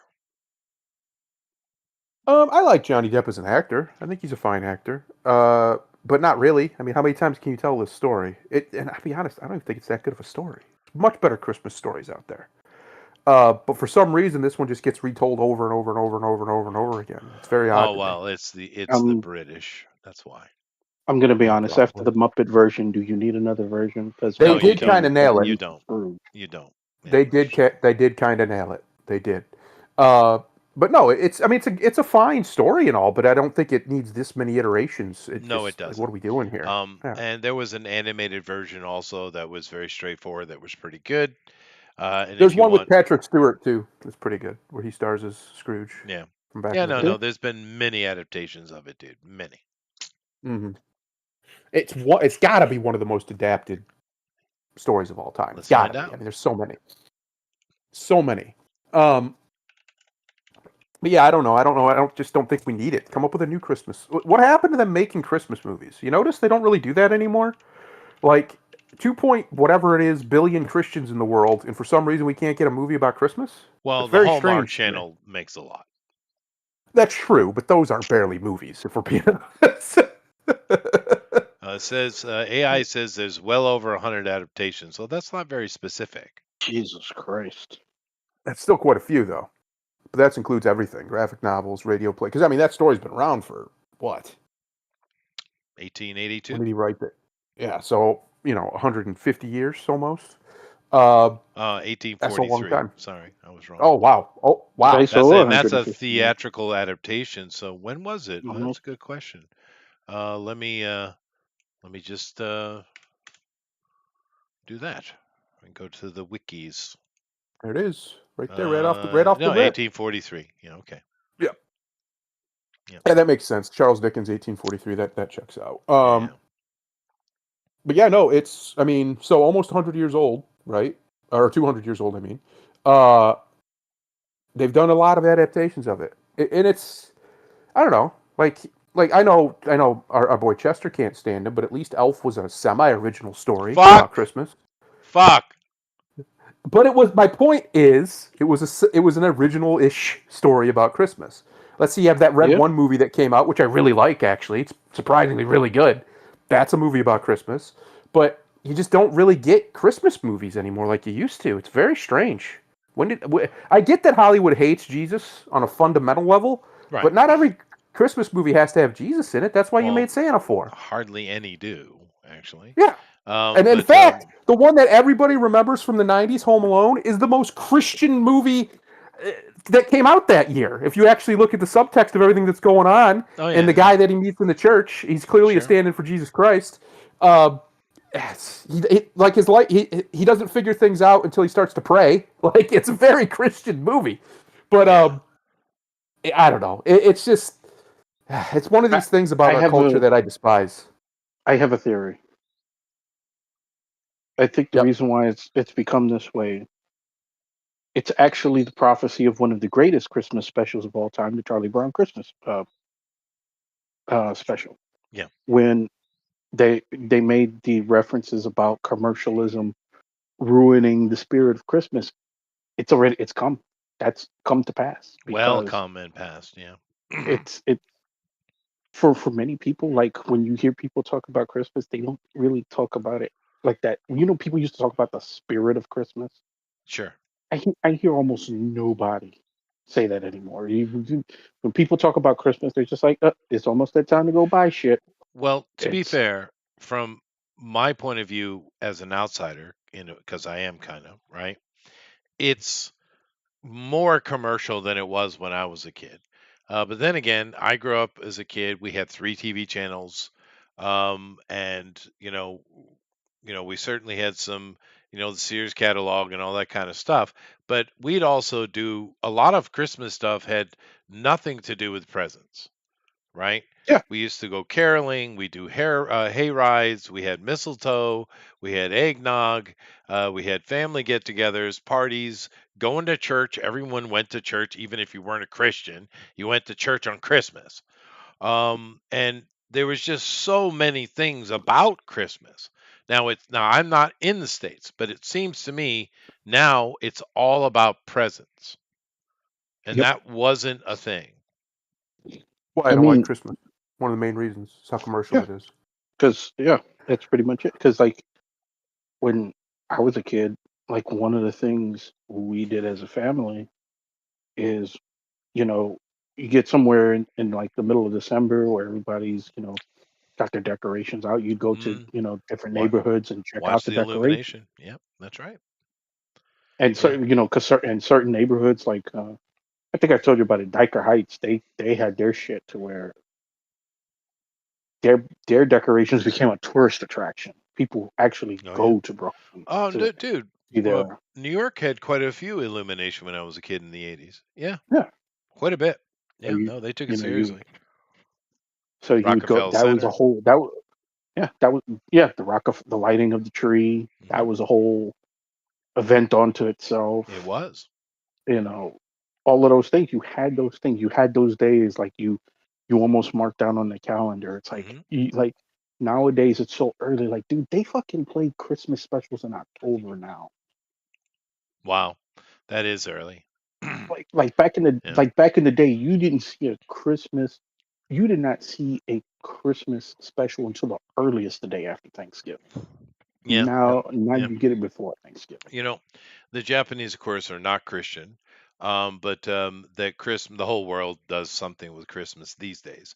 But the Japanese don't get the Christmas thing. They'll give kids will get a Santa present, usually left at the foot of their bed or futon. But one of the things the Japanese do really well for Christmas, though, is illumination. They really get into that, and the Koreans too. The Koreans maybe even more so. But so you could travel around Japan and Korea and see some really nice illumination. Actually, Hmm. I do like that. But yeah, no, I used to love the illumination stuff. New York did really well. Boston too. Yeah.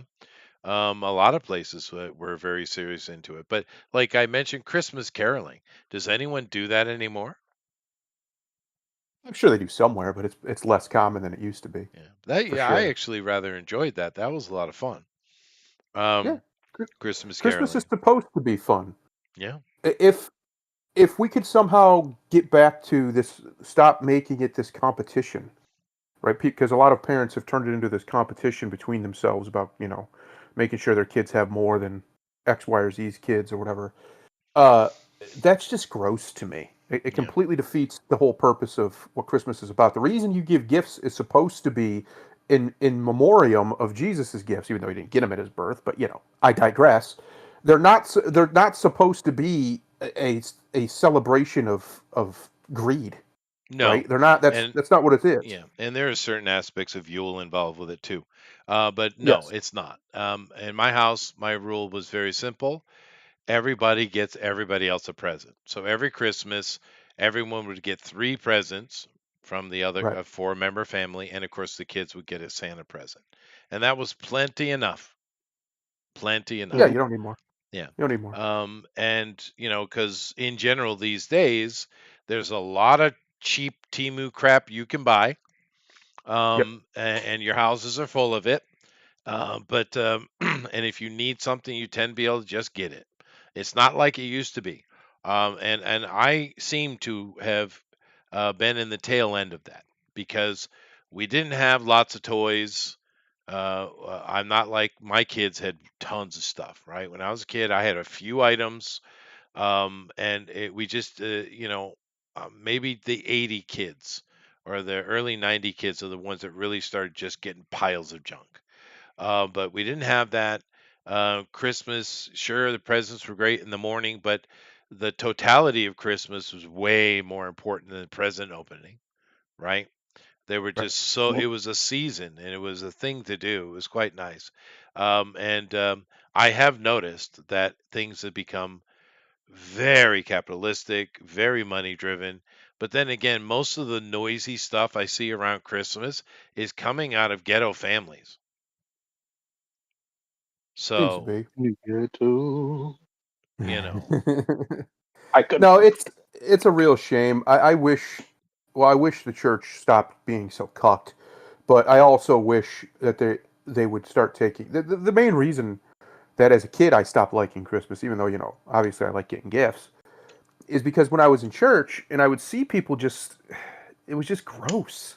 Like it wasn't there wasn't reverence like it's supposed to be. Like you're supposed to be celebrating. This day is set aside in theory. Now, obviously, the history of it's murkier, but in modern understanding, for yeah, a Christian, is set aside for the celebration of the birth of your Lord, of your sure. Savior. Yeah, It should be one of the most reverent days you could imagine. I mean, the only one that should be more reverent is Easter and celebratory is Easter itself. sure. Well, So yeah, I, I'd say it just Christmas. disgusts me Yeah. how superficial and commercial even Christians, deep devout Christians, every Sunday type of Christians treated it, and I was just like, this is gross. And then of course, I've had basically all my family die right around Christmas, so now I really don't Oh, like it well, because that's fair. it's a death knell. But no, Christmas has always been more quiet and warm, warm. Yep, Not raucous at all. I'd yep. say even more than Easter. Easter has more activity that is It's energetic. celebratory. It Easter's is. very celebratory, Um, right? It's it it's is because victory, it's a spring festival, right?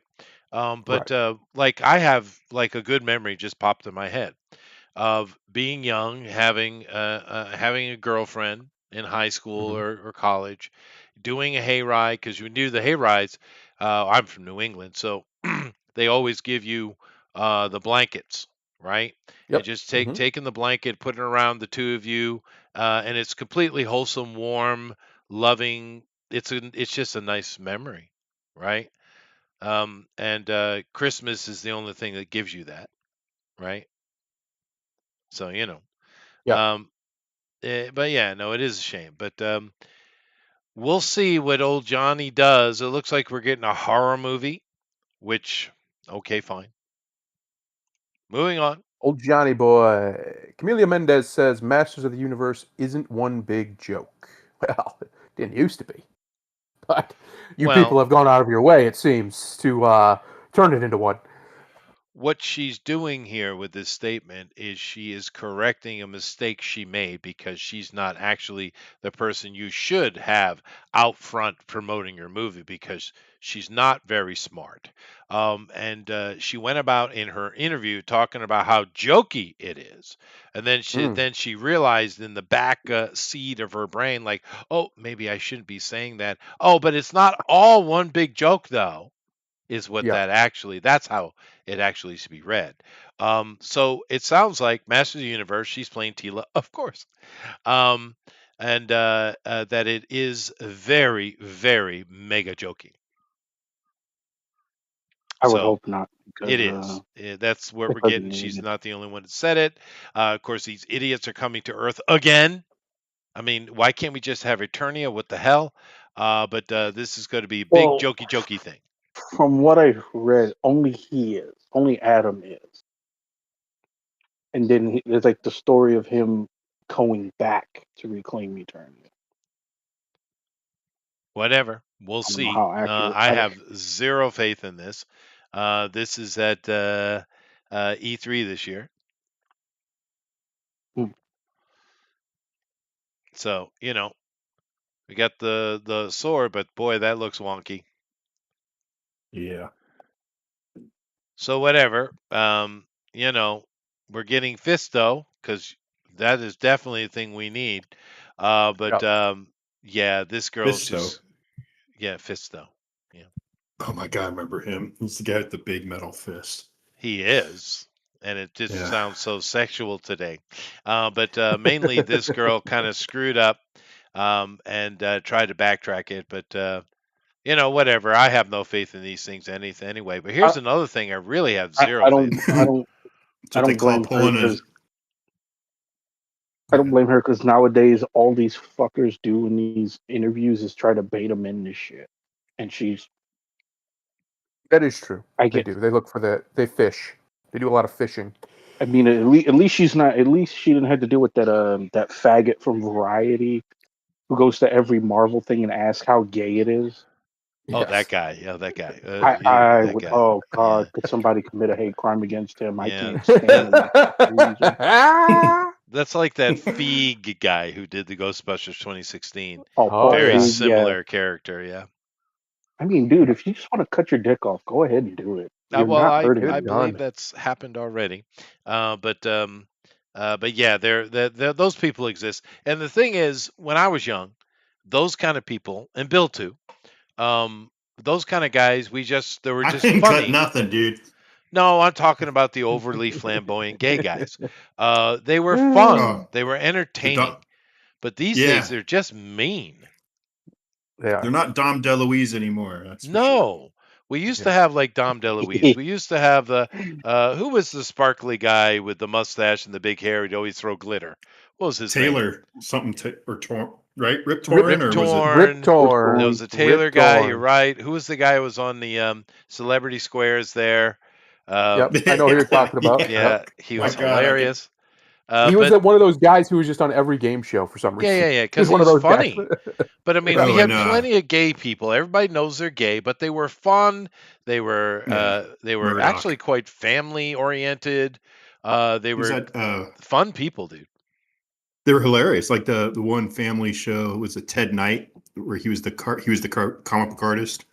He Yeah. had two daughters, and they had that one neighbor who's on all. He was so gay, and Oh yeah. I always wondered why. When I was a kid, I was like, why isn't he hooking up with that blonde girl? But I didn't know Yeah, that yeah. he was. But we do have a different quality of flamboyant gay these days. These days they're just mean and put in your face. And the guys in the past were like, "Hey, we all know what I am, but let's just have some fun." And everybody's like, "Cool, let's." So because I don't know what era of America they keep referring to where gay people were throttled and tarred and feathered in the streets. I'm not. Did we have that era in America? I just don't. Sure. I'm not sure that we did though. Well, I'm not it's the sure. set. I mean, I think it's like post '60s. It was in the Yeah, '60s. but It was even in it that, was no more one relaxed. cared, dude. Even if we go back to like the 19th, 18th century, nobody in America really cared. I mean, we had to deal with the French on a daily basis, dude. That's true. Still, to this day, we Yeah. have to smell them. Yeah. So I mean, I just don't No. know that I mean, have there been cultures in history that have been extremely and rabidly anti-gay? Yep, they still exist. They're called Hmm. Muslims. Yeah. But most Western cultures have been pretty chill about it, and Eastern cultures also are very chill about it. So, because they're a very small part of population, and most people just don't care. Now, if they did something bad, they're probably going to get hit much harder than they would have normally. Fair enough, but in general, most cultures don't care. And I don't think America. You can't show me any evidence of America having this extremely violent reaction to homosexuals at any point in our history. You can't show it to me outside of the British Protestant, English Protestants, Dutch Protestants that came over, but they hated themselves. So, because as soon as we started kicking it, especially after the Revolutionary War, we just didn't have that. We didn't have that vibe, dude. We've never had Well, it. once a lot of the colonies, the Constitution came into effect, and there are certain colonies that were probably more Maybe, aggressive yeah. due to their charter, because they each had their own religious charter essentially. But I don't recall which one would be that, but I would imagine Well, the Puritans would probably be the most yeah. offended, The but Puritans, they could get a little extreme, but they were that way with everything. But like, let's take the Appalachians, right? The mhm. so-called big air quotes hillbillies, right? That have been degraded by our press and Hollywood forever, right? Now, to be fair, they control their home, and they won't brook any nonsense from the government whatsoever. Fair enough.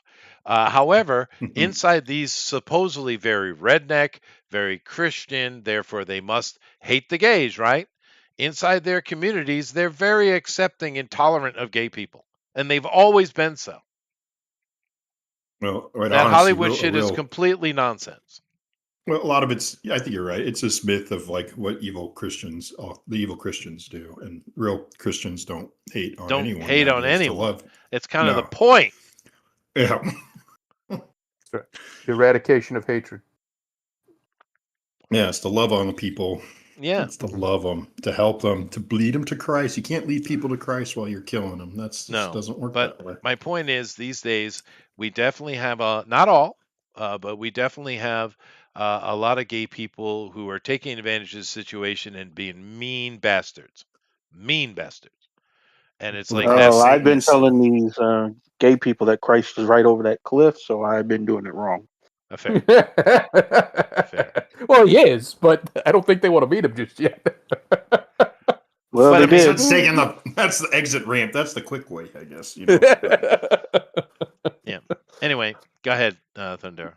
Oh, hang on, I'm not looking at it, Chester. I stood up for a second. Oh, where is it? Eric Kripke confirms The Boys season 5 will be his woke Trump resistance storyline. Hasn't Oh, good every for him. season of that Yes, been that effectively yes. since season 2? Openly so. Openly so. Yeah. The only He season of that show that It's, was decent was the first one, and that Yeah. was so all brave. because of Carl Urban. I don't care what Yeah, anybody yeah, says. yeah, It was yeah, because he was great. But no, this Kripke has been very open, very vocal, noisy even, about how Homelander is a Trump analog and he's going to fight the good fight against him with the boys. He has said that for years. This is nothing new, right? And but this year he's going full on because he's got to save the world from the Trump because the Trump's going to kill everything. He's in danger, didn't you know? That's right. So brave. Mhm. So So brave. brave. As if Trump even Stunning and knows your brave. name, dude. I love Stunning and brave. stunning and brave. I love how many of these people, these press people, ask Trump questions, and he's like, "Who's that?" He Yeah, has no Where you clue. at? that's the He best flex. It's the best It flex is, in the world. He's but like, he who? probably doesn't know who you are. He doesn't. Trump does not think about you specifically. We have all these idiots like Trump's going to come for me. He's going to what? Where? Since when? I mean, we get so many transgenders getting upset, and it's like, dude, the only thing he said is stay out of the damn women's bathroom because that's what the women want. One. And Yep. two, it's unfair for you to be in women's sport. It's just not fair. That's Well, it. and he kicked him out of the military, but they shouldn't be in the military anyway. Well, I don't know about that. I mean, If we've I had had gays in the my military way, forever, but I'd kick the women out of the military too. If I had my way, there'd be none. well, fair. Well, Not even secretaries. Hegseth Get them out. agrees with you. I know. Boy, talk about a frickin' firebrand. But anyway, my point being is it's all a bunch of Excess. bunk. Capital T. Yes. Yeah. Hegseth, right? But capital T for sure. But and this is why no one is watching your damn show. Because even season 1 was wrong. It wasn't right. And Yep. it kills me because, in my opinion, as far as graphic novels go, The Boys was one of the best start, middle, end stories in comic book history. It's All pretty you had good. to do was follow the frickin' formula, you jackass. But no. We got to get politics. And of course, I haven't seen from season 1 on. 2, 3, 4, I have no clue. Don't care You to. haven't missed anything. Yeah, You haven't missed anything. yeah. Don't need it. Season 2 is okay, but it's still very obvious. Nazis bad is the moral of that story. Very obviously directed at Trumpianism. Oh, Right. That's Kripke's what it is. been very clear. But what I don't understand, maybe you can explain it to me because maybe you've seen it. Once again, you guys are in country. Mhm. He has made Homelander a Trump analog. That's But right. how? Homelander is a incredibly fit superhero, Superman-esque character. He is So's Trump. incredibly imperious. Amazing. Amazing. He makes his own rule. He's completely tyrannical. I don't see the comparison to Trump at all. Well, it's those Well, last few adjectives I They're think that you put blonde. out. No, there you the go. empirical, tyrannical, megalomaniacal. That is his parallel, which is again back to that. They're TDS. It's just Yep. Again, Their straw man, their caricature of Trump yeah, is what but they're really trying to ape. it's hard for me to exactly. say which is we've seen a lot of waste in the past couple decades, but I'm not sure which is worse. The waste of The Boys, which could have been the money they put into this could have been epically awesome, dude. It could have been. Or The Witcher. I'm not sure which one was the saddest waste of opportunity. I'll one up you. The Rings of Power was the saddest waste of opportunity. They could have done something really Yeah, cool but that's with something the that Lord of didn't the even Rings exist IP. anyway. That's fan fiction. Like, yes, but they didn't have to be. They had the rights No. to the Silmarillion. They could have done something Yeah. really, really cool with that much They money, could have. and they Could didn't. have. They just Yeah. elected not to. Yeah. Yeah, I would do the Silmarillion in like a miniseries type movie thing. I would have done like You, 4 or you could 5, make it. 6 movies, and You that's could do it. Yeah, a series off of it. It's huge. There's so many stories in there. Yeah, You but it could easily is, do but that. there's no dialogue in it. no, and it covers it's such really a huge period of time, Bill. yeah. I would do it more as a mood thing. But It's a you're Well, right. huge narrative. I You're right. mean, Yeah. that's Yeah. yeah, I know. I mean, I've read it. I have it. It's right there on my bookshelf. It's Yeah. just Yeah. sure. they could easily backfill in the dialogue to some Well, degree if yeah. they I mean, there's a lot of drama they could have had between the elves who wanted to stay and the elves that traveled across, and the whole family dynamics, between Sure. Feanor and all and everything, Morgoth and all. and all that stuff. Just Numenor tons. be There's cool to explore. Yeah. hell yeah, they could have done a wicked thing. That's How actually what I cool thought was would it gonna have happen. been? How cool would it have been? What's the name of the giant spider? The big giant one? The Ungoliant. Ungoliant. Yes. How cool would that have been to see in it Yep. live Oh, and in eating 3D? the But no, tree. no. The tree. Yeah. No, that would have been Yeah. cool, dude. That'd be a cool scene. Yeah. But whatever. I get But that. between the two that you picked, I think The Witcher was worse It's because painful, dude. It's painful. at the time, The Witcher was on this big up. The game had come out; it was super popular comparatively. Whereas The Boys was kind of, it was what it was, but it was never quite the cultural relevance that The Witcher No, got to. that's true. And you had the perfect Geralt, He was perfect, and Yeah. you fucked it. You Yeah. fucked it all up, They fucked it. And they did. They drove him away. And literally. that's so sad. But The Boys also for me because I do. You're right though. Culturally, a lot of people don't know Garth Ennis's uh,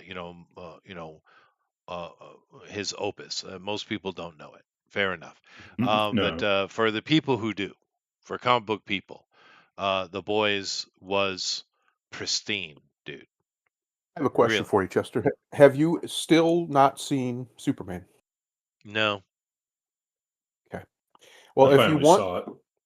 if you want to see a very trimmed down, very neutered version of Homelander and Noir's story, that's basically the Superman movie.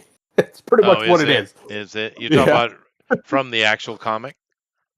yeah. Well, Yeah. because he's a clone of Of Homelander, course. right? Yeah. No, I knew he had taken. Spoilers. Yeah. Yeah. So that's what he does in the movie too with Ultraman. He's a clone of Superman, and he's retarded. You see, he has very little brain function, so Lex has to control him. But Which is Well, all it's right. Noir yeah, was it's kind of basically where he stole retarded that in a from. way. He's maniacal. I mean, he's absolutely out of his freaking mind.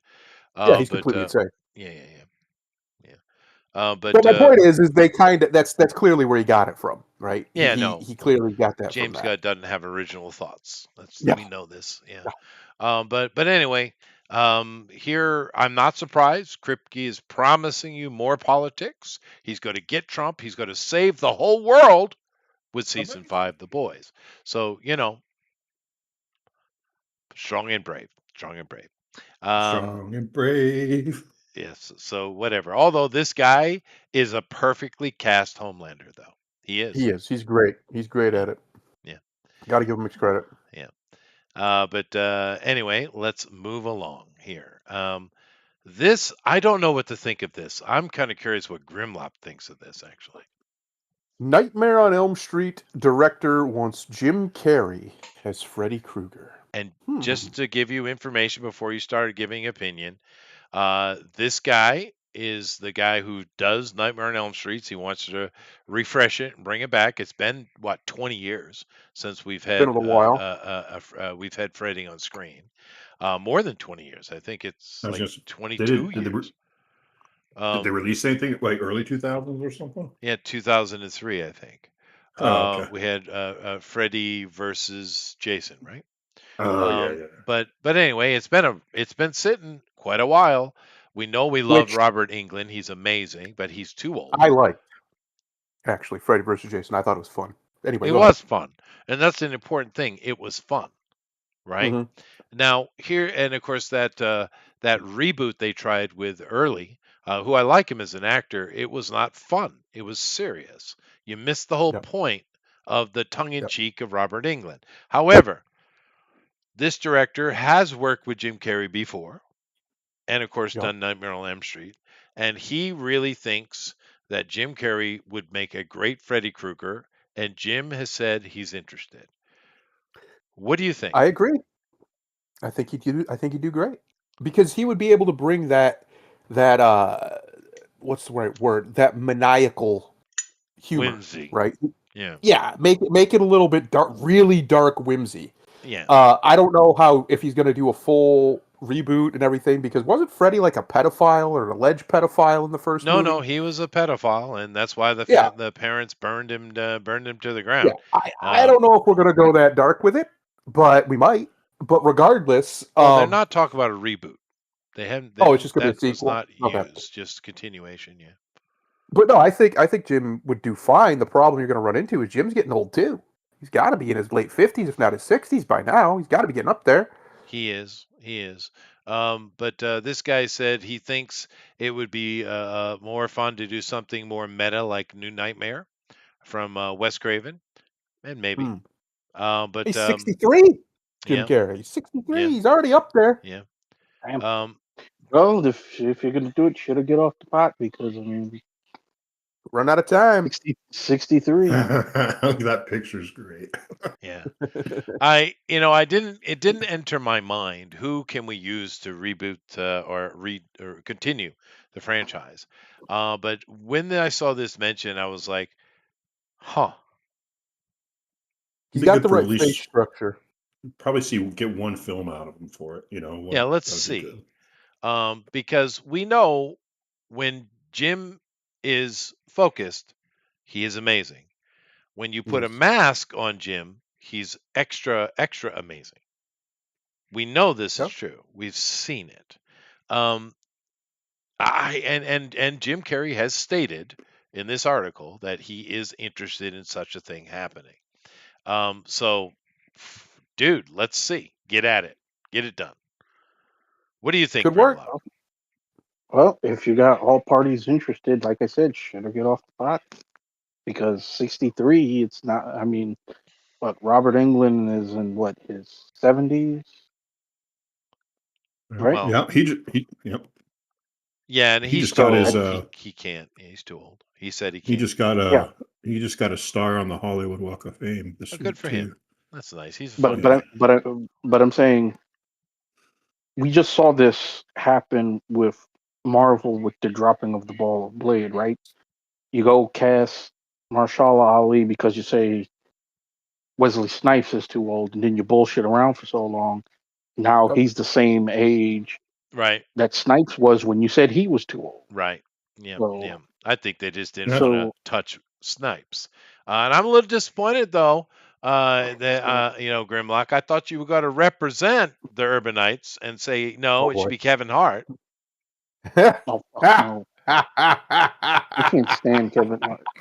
The only No, thing, Ah. the the only thing I like wannabe about Eddie Kevin Murphy. Hart, the only thing I like about Kevin Hart is he's a legit car dude. He loves his old He school does like cars. cars. That's the He only does thing I like like cars. about Kevin Hart. That's cool. I'll tell you But right like, now, you just said something that would have been interesting. A young Eddie Murphy playing Freddy Krueger would have been fun, It or could have somebody been. like Freddy. It could have been. Yeah. But I don't know. I think it's really there was a movie that Eddie wanted to do very seriously, Hmm. not comedic at all, and it was called that was his vampire movie. What was the name of that? Vampire in Brooklyn. A Vampire in Yep. Brooklyn. He wanted to do that straight. He really, really wanted to, but the studio pushed real hard to turn it into a comedy, and of course that's what ruined it, right? Yep. Um, I don't know about that. I still love that movie. There's John fun. There Witherspoon is was some fucking fun to it cool. because you could see his desire to do it straight. It still exists in the movie from time to time, Yeah. right? But there is some fun to that movie for sure, and it's a different take on a vampire. It's kind of interesting, right? Oh yeah. And Um, his final form in that movie is anything but comedic. no, that's right. That's right. But I want to see it. Go ahead and get it done, guys. Go ahead. This is going to be low budget. I'm sure. Throw Jim a bone. He could use a couple $1 million. Go get yourself round up 30, $50 million and make a movie. Maybe Well, the challenge is just all the admin shit that goes into getting these things done. That's where you lose time. that So is true. That is true. But we'll see. honestly, I don't know exactly how I feel. He might be absolutely fantastic at this. Yep. He could be We've absolutely fantastic at this. Yeah. We've we've had seen some. Jim, like you said, we've seen Jim when he wants to when he wants to do something, he's great at it. Yep. And I know some people don't look at it because he's usually being goofy, but he's usually good as the villain. Yep. And Like he's I good know, at the villain. He's good at drama. I Yeah, know, I he's got know some people, great street roles. I know people shit on the Cable Guy, but he was a pretty good maniac in the fucking He Cable Guy. was. He was. And of course, the good thing about Freddy Krueger that they didn't in the reboot they didn't get is Freddy is comedic. Yeah, I mean, England really there is no Freddy Krueger without Robert England because Robert understood the twisted dark joke at the right moment was what made Freddy so insidious, right? yeah. He's laughing at your suffering, right? Yeah. Literally enjoying it. And I think this I mean honestly, do we know anybody more self-loathing than Jim Carrey? I mean, really. So, he might be perfect. Anyway, with that said, let's take a look at our box office here and see if we got anything interesting. We get the Chainsaw Man, Yeah. which, wow, have any of you seen Chainsaw Man? Oh yeah, I've not. yeah. Okay. Now, that is promoted and sold in Japan as a children's show. And a lot Wow. of elementary school kids watch that. And I have to question the parents because this is brutally bloody and sexual innuendo is off the charts. Um, Yeah. Mhm. I don't understand that. However, it is really popular. But we saw Kimetsu no Yaiba, Demon Slayer, absolutely crush with their second movie. I mean, just Everything. insane amount of money. And Yeah. this thing has made 50 million. So this is making money, dude. It's making money. Will it go Kimetsu no Yaiba direction? Maybe. That's a good start, dude. 50. That's 108 million worldwide opening weekend. That's pretty good. What it Not does bad. is it really opens the doors to the U.S. market. I It mean, does. you have two movies kill it like that on their first weekend. I don't even remember what Demon Slayer did on its second movie, but I know, yeah, it did crush it. But Oh, it was like it's a $500 million, dude. It just oh a my god, mega hit. Yeah, mega hit. there's no Hollywood can't pull that. Even No, they don't have anything. they're not. So I mean, we've this seen a is few with Barbie and Minecraft, but in general, you're right. Yeah. But wow. Alrighty. Black Phone 2 didn't get off. Didn't I don't know. It's made a little bit of money. is Anybody that the what? 40 Halloween million? movie or something? Well, no. This Nah. is the one with Kevin Bacon. Is playing the bad serial killer pedophile thingy. The Mm. first one was a hit. This one's made 40 million. In pocket. That's not bad for a horror movie, dude. It's not bad. So Nah. In you know, October, it's you got to do better. true. Well, fair, fair, fair. Regretting you. No, no. Okay, no. All right. Now this right here, when I saw this, I was immediately the first thoughts that came into mind was "fuck you straight." All right, Yep. a docudrama about Bruce Springsteen. Fuck this guy. No, never been interested in this guy. He's always annoyed me. From frickin' 80s, the 80s, I couldn't stand this guy. Yep. He's always been this so incredibly self-important, self-righteous, narcissistic dick. Always. I never Yep. understood the appeal to Bruce Springsteen. Of course, in modern times, he's shown his true colors, boy. Boy. And I'm so happy. Can I tell you, Bill? I'm happy that this damn movie bombed hard. I am too. Yeah. So, that's He's all I still got to big on say the about East that. Coast, though. He's still got a huge East Oh, I Coast, know. but the I rest, grew I up in mean, Bruce Springsteen country. I'm well aware of it. oh yeah, even still, even I'm still today, trying to figure. I'm still trying to figure out some of these like decisions. It's like, yeah, he had his run in the '80s mostly. Like, Yeah. Well, yeah, he had a little bit in the end of the 70s, but yeah, yeah, mostly late 80s. '70s. Yeah. Yeah. It the was a long biggest time thing he ago. had, the biggest song in the '70s that he wrote wasn't even his biggest hit. Manfred Mann covered that song and had a much bigger hit with it. That's true. That is true. But no, I give you that. I could say he really became what he became in the 80s. But I Yeah, grew up in between New England and New York, and of course a little bit in the South too. But Springsteen was everything in the 80s. He was constantly being talked about. He just annoyed me. yeah, But like every he one was of my like he friends and wasn't even, cousins and everybody had his freaking album. Oh my God. Yep. but he wasn't even the biggest thing of the '80s. That's what I'm No, saying. So like, who thought this was a good idea to I He make? don't was one know. of them, though. He I mean, was. like, I'd take John Cougar any day though, dude. I was gonna say that would be just as bad too. Like, I don't. Who the fuck wants a biopic of John Cougar? Nobody. Nobody. Not even Although John Cougar. He's not pushing for it. no, He's he like, wouldn't. fuck me. Although, Who cares? well, and to be fair, his story would be more interesting because boy, It he would. had some ups and downs, dude. But yeah, that's a guy who's learned something through his life. John Cougar Mellencamp. He's Yeah. actually learned lessons. Springsteen ain't learned shit. But of course, another thing, Obviously, obviously, but the thing this about movie helps. Springsteen that he doesn't get is there was a guy who came out, I think it was the 60s. His name was Bob Dylan. And everybody was just all these hippies and bohemians were just so freaking enamored with Bob Dylan. And I'm Yeah. like, have you ever listened to a Bob Dylan song? First of all, he can't sing to save his life, right? Second of all, his storytelling, is it really that deep? Is it really that interesting. No, Bob Dylan is one of the most overrated things in music history. Yeah, fuck Bob Dylan. Give me Van Morrison, man. Well, Van Morrison's way more interesting in every way. That's true. However, Springsteen was trying to be the Dylan of his age, is what he was trying to do. But it didn't come off that way because he's the blue jean jacket guy, he's the all American guy, he's the veteran guy.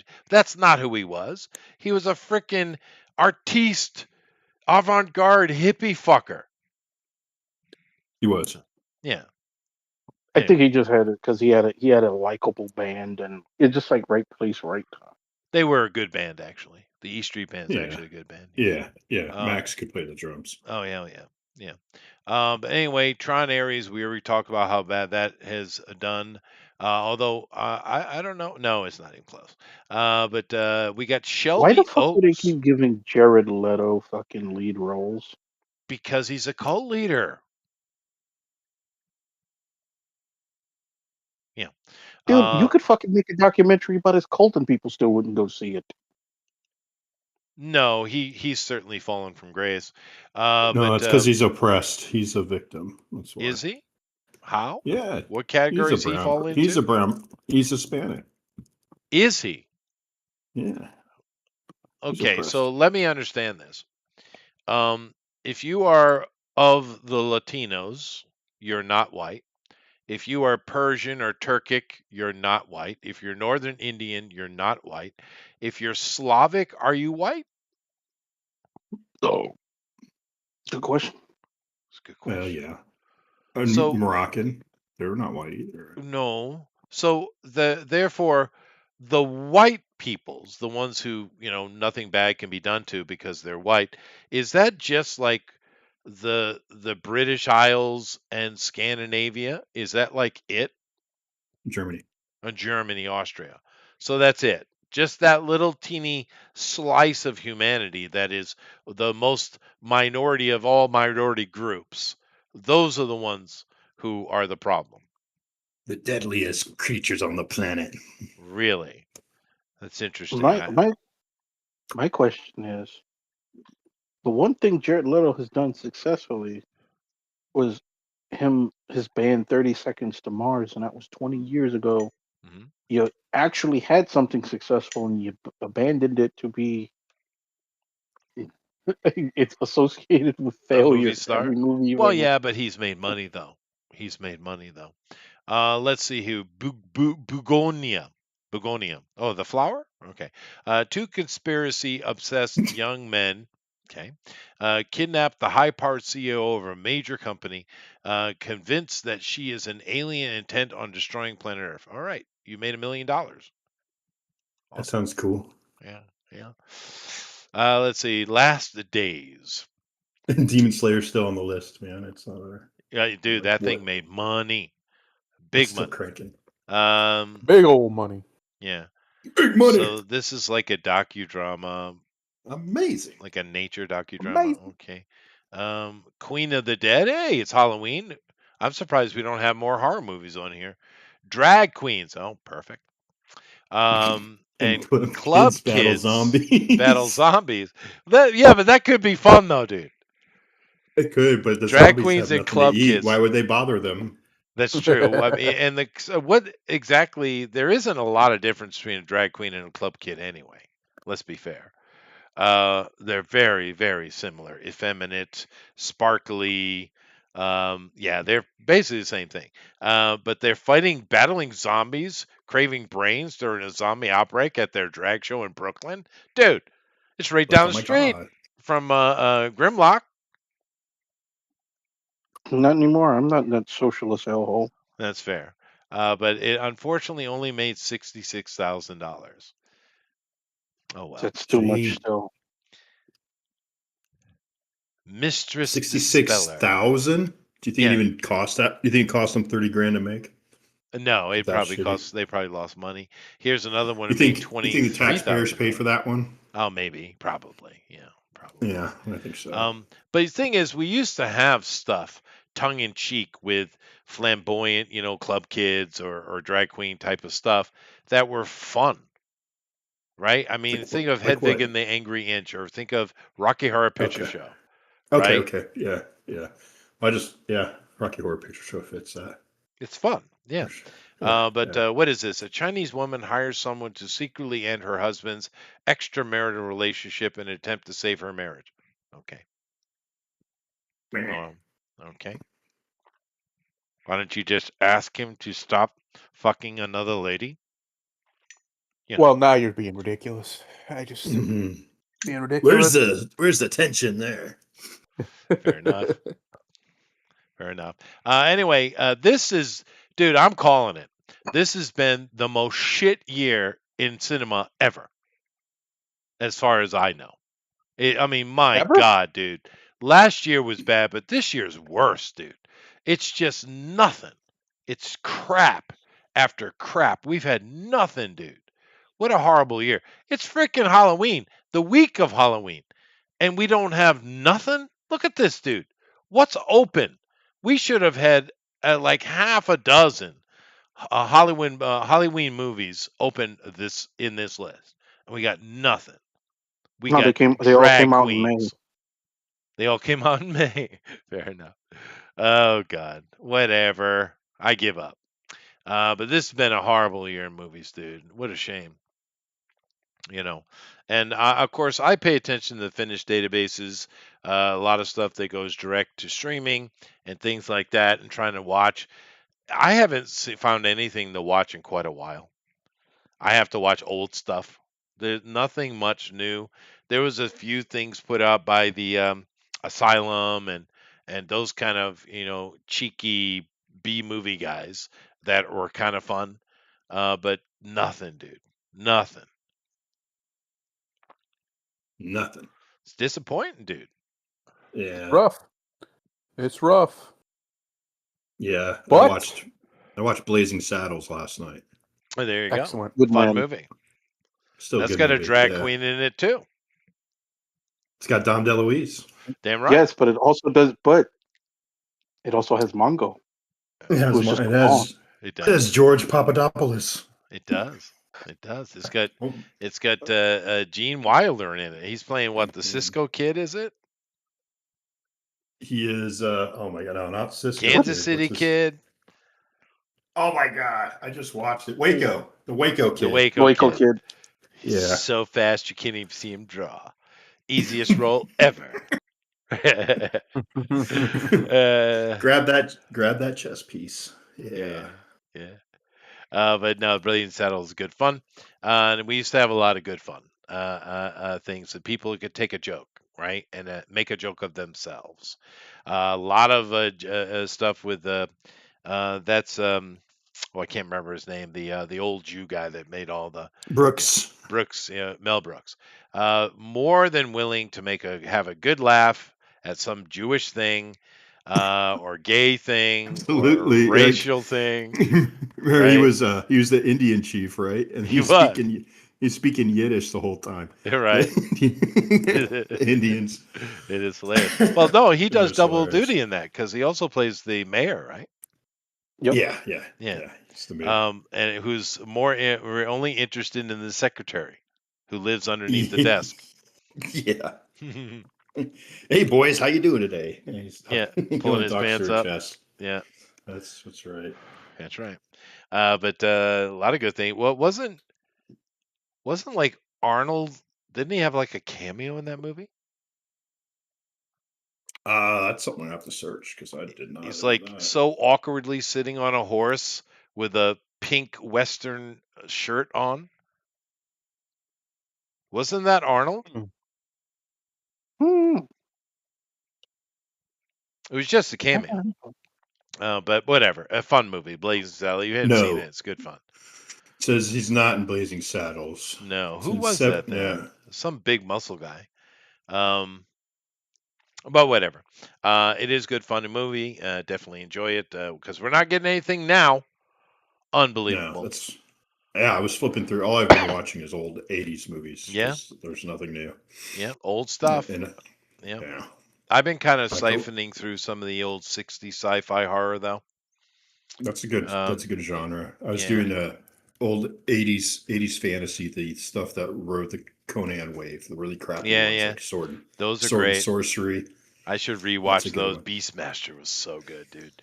I was about to watch that one today too, Mm. but yeah. Because when I'm doing my translation, because it's so damn boring, I usually have a something playing in the background, like a movie or a podcast or something, whilst I do that work. So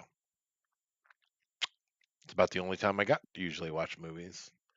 Although I'm going, Exactly. my wife has scheduled one, so I'm going this weekend to see Mr. Nobody too. So it has been scheduled.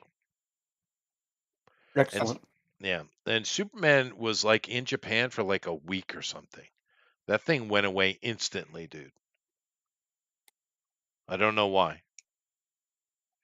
Because it's Um, trash. well, it didn't It last in was, Japan yeah. at all, dude, at all. It literally was a week, and you don't see usually get 2 or 3 weeks in the worst case scenario, but that was like a week, and it was gone. Because I was planning to go see it, but I got distracted, and by the time I refocused myself, it was gone.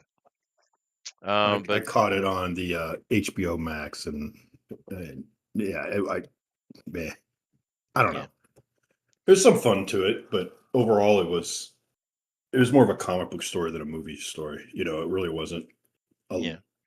well developed script to be on the screen. It was a good script for 2D. Yeah, and But that's fine. But I just didn't get a chance to watch it. I just need to find time, because, like I said, I do watch stuff, but it's like whilst I'm translating, it's whilst I'm doing that work, because Mhm. that's so boring. I mean, all I have to do is just put it on the screen. I just type, right? Mhm. So it's really not that. It's kind of brain numbing work, you know. Anyway, I got to go to work. Speaking of that segue, Bill, you got something you want to say to the people about how there's literally no gayness when it comes to beholders, and the beholder in that particularly gay scene would have eaten or killed everybody there for fun. that was so. No, I mean that's a weird pan-dimensional rift of D and Yeah, D. It's not. yeah. Yeah, it's some weird all aberration of D&D. Well, you saw their new Did player handbook they came out with, right? It's all female art and gay men art. Yeah, yeah, and then the what is it? The Borderlands. Their first module was trying to revamp the original, one of the best modules of all time, one of the most Right. sold and played modules of all time. To keep on the Borderlands and the Guildmaster in the new one. There's no Guildmaster in the old one. You had to come up with who was going to be in the town. Basically, in the old one, there's a Right. few, but like you actually had to build your shit back then. But they supply you a Guildmaster, and it's this Asian woman in a wheelchair, which Of course it to me is. is just as offensive as a pink beholder with a rainbow heart iris. That in itself was Right. horrible. It's so ridiculous, especially in the land of magic. You would think she'd just have be able to cure it. You know, Yeah, one I thing mean, about but playing D&D, you don't run into people in wheelchairs because we have clerical magic. no. Instead, she goes outside the dungeon and complains that it's not ADA. Fair enough. Approved. Yes, yes. We Yeah, need yeah. OSHA up in here. Well, thank you very much, Bill. Nice to see you. Thank you. Yeah, Grimlock, you for got sure. something you want to say? No, there's not much to report, thankfully. So have a good night, people. Well, thank you. All right. Thundera takes out of here, man. Well, do your favorite one, Chester, because it's been a while. The master is not the one who completes his training. The master is the one who never stops. Namaste. Later, everybody.